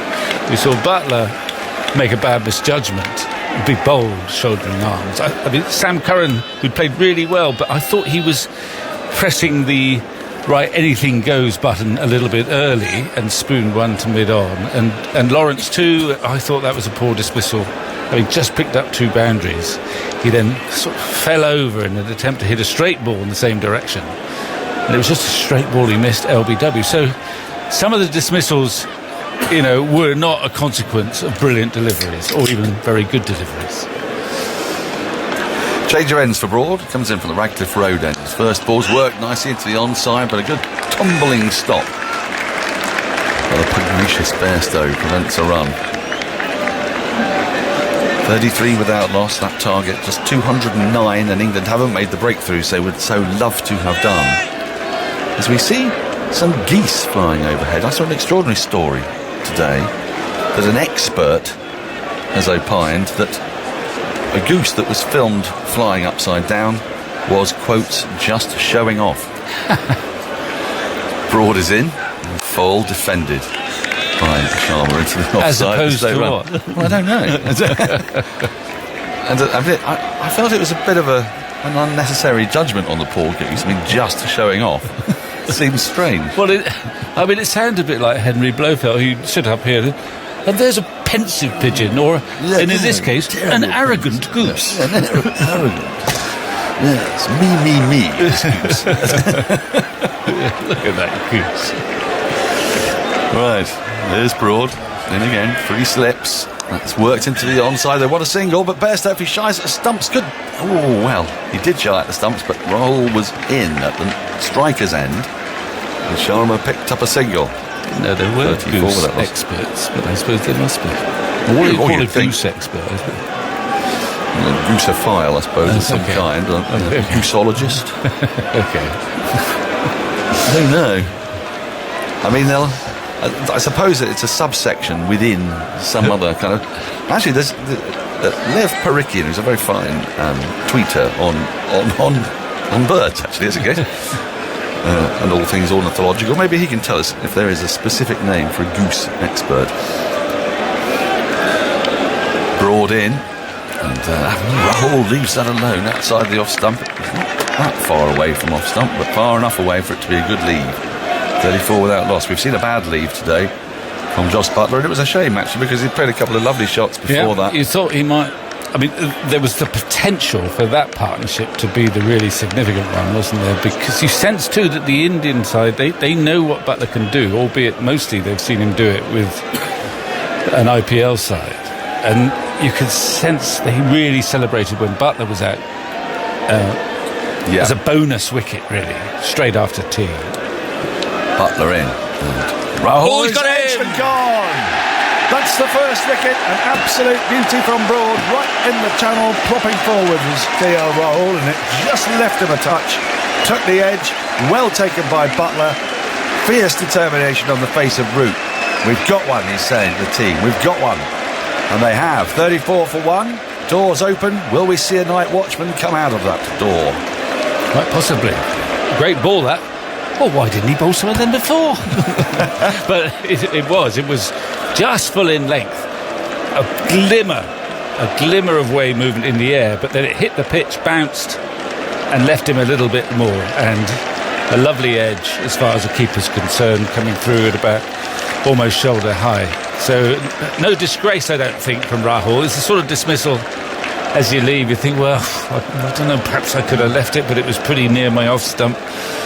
Well, Mark Rabakesh was talking to me next door about the way Rahul plays. Sometimes it gives the impression that he's playing, but he's actually holding the line of off stump, and that's what he did, though, isn't he? He held the line of off stump, but the ball just moved enough to take the edge of the bat. It was a beautiful delivery from Broad, his first wicket of the match, and he's been but he's bowling here from the Radcliffe Road end. Yeah. Where has he done most of his bowling from? I feel like he's bowled quite a lot from the pavilion He end. has, but I think he's also. I mean, he's bowled from both ends. But that's the. That could change his match. Who's coming out? Cheteshwar Pujara is coming out, and I applaud this. In a number 3 batter who's coming out to face the music with 15 minutes left to go. Well, he's not in very good form, so they'll probably send him out as a night watchman. Steady. Well, he'll be knocked out at the close then, or not at the close of the match. But he's out there. Yep, it's not a night watchman. We wondered, but it is. Well, I suppose who would be their night watch? That's part of the problem because they don't. I mean, Shami is not really temperamentally a night watchman, and nor I suspect Bumrah nor Thakur will be your best bet. But he's he's more of an all-rounder. You could have got him there at 8 because you really want him to be there. But anyway, it is Pujara. The modern wall. The modern wall. Well, he's not. Yes. Rahul Dravid. Yes. Who's come out? He's taking his time over his guard, and there's no surprise there because he'll just be wanting to eat up some time. And here. look at Stuart Broad. He's trying to whip up the crowd, and he's succeeded, I think. Yeah, there he goes. He's like Malcolm Sargent of old. Listen to that roar. Here comes Broad into Pujara. Pujara comes forward, defends the backward point, and there's no run. You can really feel this roar, and quite a lot of people have gone home, but they've made as much noise with what we have here as they have all day. 34 for 1 at the end of the over. That last ball clocked at 87.6 miles an hour. So Broad's getting some pace up. Rohit has 7, the man out, KL Rahul, and it feels like a big wicket for England because KL Rahul was the man who top scored for India in the first innings, and he was batting very fluently today in this tricky session. I mean, England really needed something from this final session. I mean, ideally, of course, they'd love another one, but at least they've got one inroad made, and also the impact on Broad of getting that wicket is hard to measure too, because he is, as we've been saying, a streaky bowler. Here comes Robinson in to start a new over, played and missed that. Huge appeal from Butler. He wants it. Robinson wants it. The Slips all want it. Sharma doesn't want it. They're going to have a conflab. I didn't hear anything. I couldn't hear anything like an edge. Now then, he's chatting. Butler is chatting. He's saying, yes, go for it. Well, this will be a quick decision, but I want it to be a quick decision because they'll want to be bowling. Well, Butler's... It's worth it if he nicked it, but Sharma certainly gave the impression that, what are you doing? For a catch behind. We'll have a look. Couldn't hit much else. Well, we've heard some noises in this match and people have been convinced. Absolutely convinced. Here we go. Right. Third umpire is Richard Illingworth. He's nowhere near that, I don't think. What could they have possibly have heard? When Butler took that catch, he was delighted. As the ball was going into his gloves, he was convinced there'd been an edge. Well, it doesn't look like it, but we will go to Snicko. Ultra edge. Ultra edge, beg his pardon. Ultra edge. Yes, here we go. Flat line. Line. Nothing. Figment of the imagination. Well, it's not even flicked a back leg. So we go back to Richard on field. Yeah, well done, Mitchell Kettleborough. And isn't that one cute? down, one review gone. Now we've had a few of them in this match. There must be something going on. Is that a clicky bat hand? No, I think it's just emotional cricketers' first match of the series. I mean, the other thing is, we heard before in Broad's over, him whipping up the crowd, and suddenly, what a luxury. What a great sound. I mean, I love that. Isn't it glorious? Even Butler, who's quite a clinical cricketer, got a bit carried away there, I think. Robinson comes in once more, and Sharma flicks this nicely into the onside. He'll only get the single for it. This fielder chops in from the square leg boundary. One more to the total, 35 for 1, 8 to Rohit Sharma, and Pujara will now take strike, and he'll probably take a while overtaking strike as well. I mean, it's at times like this when if you really want to waste time, you start your bat in the wrong place, don't you? Quite deliberately. Oh, I see, yeah. Have you never thought that? Have you never done that? Well, if I did, it's so long ago I've forgotten. Well, I've done that.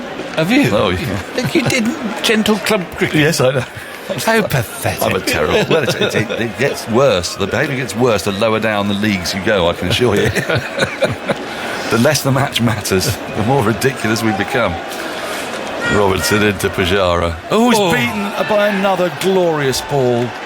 He didn't move his feet at all, really. He doesn't look in great form, and he didn't play that ball as if he's in great form. He was feeling for it. I had this terrible thought, actually, when I was watching Somerset play Surrey the other day, and it was obviously going to rain. 10 overs constituted a match. You got lucky. And you could see the rain coming in, but how quickly it was going to get. So I was thinking of ringing up to instruct the bowler just to keep bowling no balls until it starts raining. Well, I've often wondered about that. Because, yes, in theory, you could do that, couldn't you? There's something that's not right about it. No. Robinson in. Pujara plays and misses again. A ball that leaves him off the pitch. This is wonderful bowling from Robinson. He's got a batter in front of him who looks tentative, who hasn't got his feet moving yet. He's very, I say bravely, he's come out to bat, where a lot of other number threes wouldn't have done, but... Well, maybe he didn't have the choice, or maybe he just wanted to get on and get in there. It's good if he did, in a sense. He didn't do so much, he was just in a good place. Didn't have to play at that, did he? You sort of feel that Robinson's just got to put it in the channel at the moment, and Pujara looks like he's somewhat drawn to it. He's not leaving with the same accuracy as he has in the past. The wind is whipping up, the sun is out. We're going to get our last 10 minutes, I'm pretty sure, as Robinson rolls in. And Pujara works its full delivery off his pads to Sibley at square leg. There's no run, 35 for 1. Doesn't look in great nick, does he, Pujara? Really doesn't at the moment. No, he's faced 4 balls and none of them have been convincingly played. 3 slips are in there. He's just getting a bit of coaching from Sharma, I think. I don't know, how can he give Pujara coaching? But he's had quite a long conversation, Sharma. He came down the pitch. Slight change in the slip, Gordon, is that Burns has come to a sort of 4th slip. And Bairstow's at gully. In comes Robinson, and plays that slightly tentatively into the onside. That's picked up by Anderson at mid-wicket. Warm applause for that over from Robinson. India 35 for 1 after 12 overs. We've got 8 minutes to go. 2 overs. England might try and hustle through and get a third. We shall see. Andy. Pujara's recent struggle since the first test against England, in which he made 73, just 72 runs in 7 innings before this one, averaged 10, and going further back since in his last 19 tests, averaging 27 since his last 100, which is New Year of 2019. Now, we're still losing overs, by the way. For those of you who keep a track on these kind of things, we won't have even we'll probably get 90 overs in the day in the end, as Broad comes in. It's worked on the side, picked up at short leg. There's no run, because we lost 2 overs between innings, 2 and a bit, I suppose. 2 overs and 1 ball. And we started with 98 on the clock, I believe. Is that right, Andy? Is that with 98? Well... And we're getting nowhere near that. There are going to be 8 unbowled, I would think, because it says 9.5 here. A slow hand clap is not really a slow hand clap. Clapping for Broad. He's in. It's pulled. Firmly down to deep square leg. There's a ducking short leg. Not saying as a blaming. And to pick up 1 more. And I don't suppose Broad will be too unhappy about that, because he's got Pujara to bowl at. Well, and the bouncer was not a bad idea. It didn't get up high enough. But that's, of course, how Sharma got out in the first innings. But he couldn't quite get it head high. It was more chest high, and he actually played it pretty well. We've been hugely lucky today. We've not had any stoppages. It's been extraordinary. There's been rain all around us, but it hasn't fallen on Trent Bridge. The sun is now out. The shadows are lengthening. Broad is in to the roar of the crowd. Pujara works this nicely, gloriously. He was on the toes. He's flicked it out through deep mid-wicket. It is going to make it to the sponge now. 4 to Pujara. 40 for 1, India. That'll make Pujara feel a lot better. He's hit the ball in the middle of the bat. It's a bit of a gift from Broad. Yeah. Just a leg stump half volley. He's put it away nicely with relief. Long chat between the batsmen.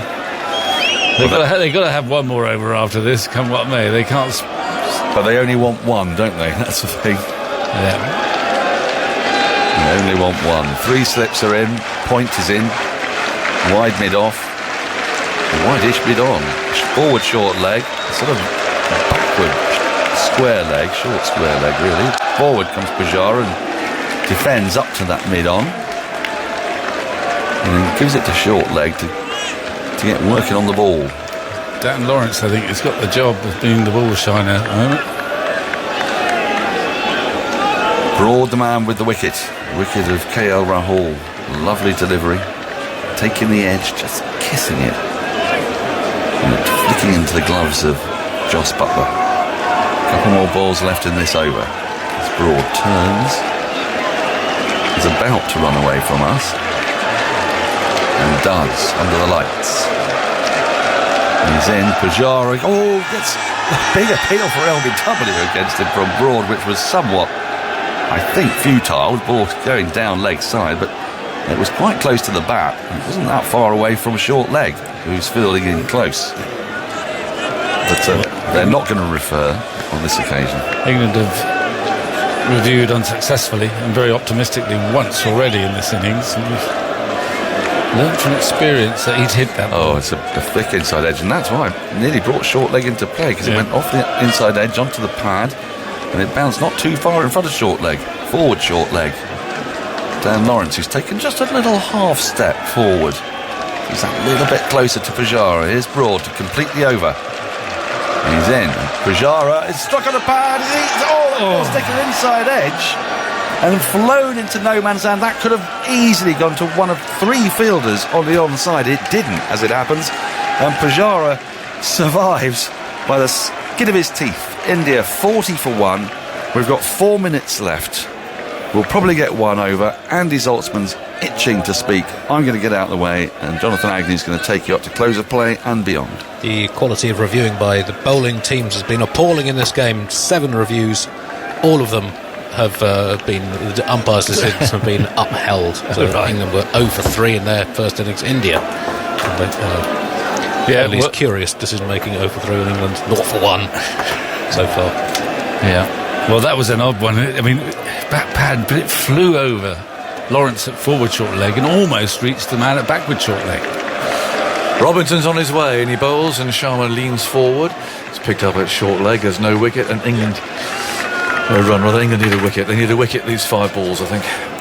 Yeah, well, they've got one, but you're right, to really go into tomorrow's play with a realistic optimism. They could do with just one more. India have made some inroads. 169 to win. Yeah. Still in the game, though. Still a game on. Oh, yeah. 40 for 1. Robinson in fading light moves in now and bowls short. It's paddled away into the leg side. That'll probably go for 4. Curran's after it. Oh, it just gets there. Scoops it back. And the fielding completed out there on the boundary. Good piece of fielding. That looked like 4 all the way, but Curran out there. Yeah, he's been banished. Yes, he has. Crawley, we've established that. Yes, Crawley's he's been fired. So Sibley's out a deep square leg. Yeah. Right, I hadn't noticed that. Well, don't worry, we'd spotted it. I would have expected nothing less. A realistic, a reasonable ploy that from Robinson, given that's how he got Sharma out in the first innings. 42 for 1. Up he comes once more. Bowls, and again he push it away past short leg. Sibley comes in from deep square leg, tosses the ball underarm, and Crawley at short leg retrieves it. 43 for 1. But yeah, they've in terms of an apple being the target, they've taken quite a sizable bite. Yes. In these 14 overs. You'd expect to lose a wicket in the circumstances and bowlers the skill of Anderson, Broad and co. You'd expect to lose an opener in that time, but they haven't lost any more. Now Sibley's been brought into backward short leg. Robertson on his way, bowls. Pujara opens the face of the bat, runs it. He hoped to third man, but actually Burns could intercept that on the way. 2 balls remain, and the clock's ticking around, so this will be the last over. They'll have a little chat just as a precautionary, and then there's something, could be something that's moving behind the bowler's arm, possibly. Pujara's spotted something that may possibly be happening, it isn't really, so there's a bit of a delay. You needn't worry. The clock ticking round. Robinson again, runs in keenly, bowls, and Pujara's edged it for 4. Between second and third slips. There was quite a little gap between second and third slip. Yeah. I don't think it was catchable. I think it had bounced before it went through that gap. But nonetheless, 4 runs is important, of course. Well, I'm honestly, a no ball signal there as well. It's hard to tell because they come late now, but I just wondered if that was umpire Kettleborough's normal signal, and it's still showing 0.2 on the boards. I think that might have been a no ball. You don't get the call these days, unfortunately, but I think that was. Yeah, if the scoreboard's correct, we've still got 2 more balls. Yeah, it was a no ball. Well spotted. So 5 to the score. 48 for 1. Sun shining again. Robinson moves in, bowls. Pujara comes forward, wants a single, but he's not going to get it because Anderson can skid across the grass there at mid-on to field. 1 ball remains. Sharma will resume tomorrow on 12. Unless there's a run out. Unless there's a Broad's coming in very close there at short cover. Just a few yards away, almost.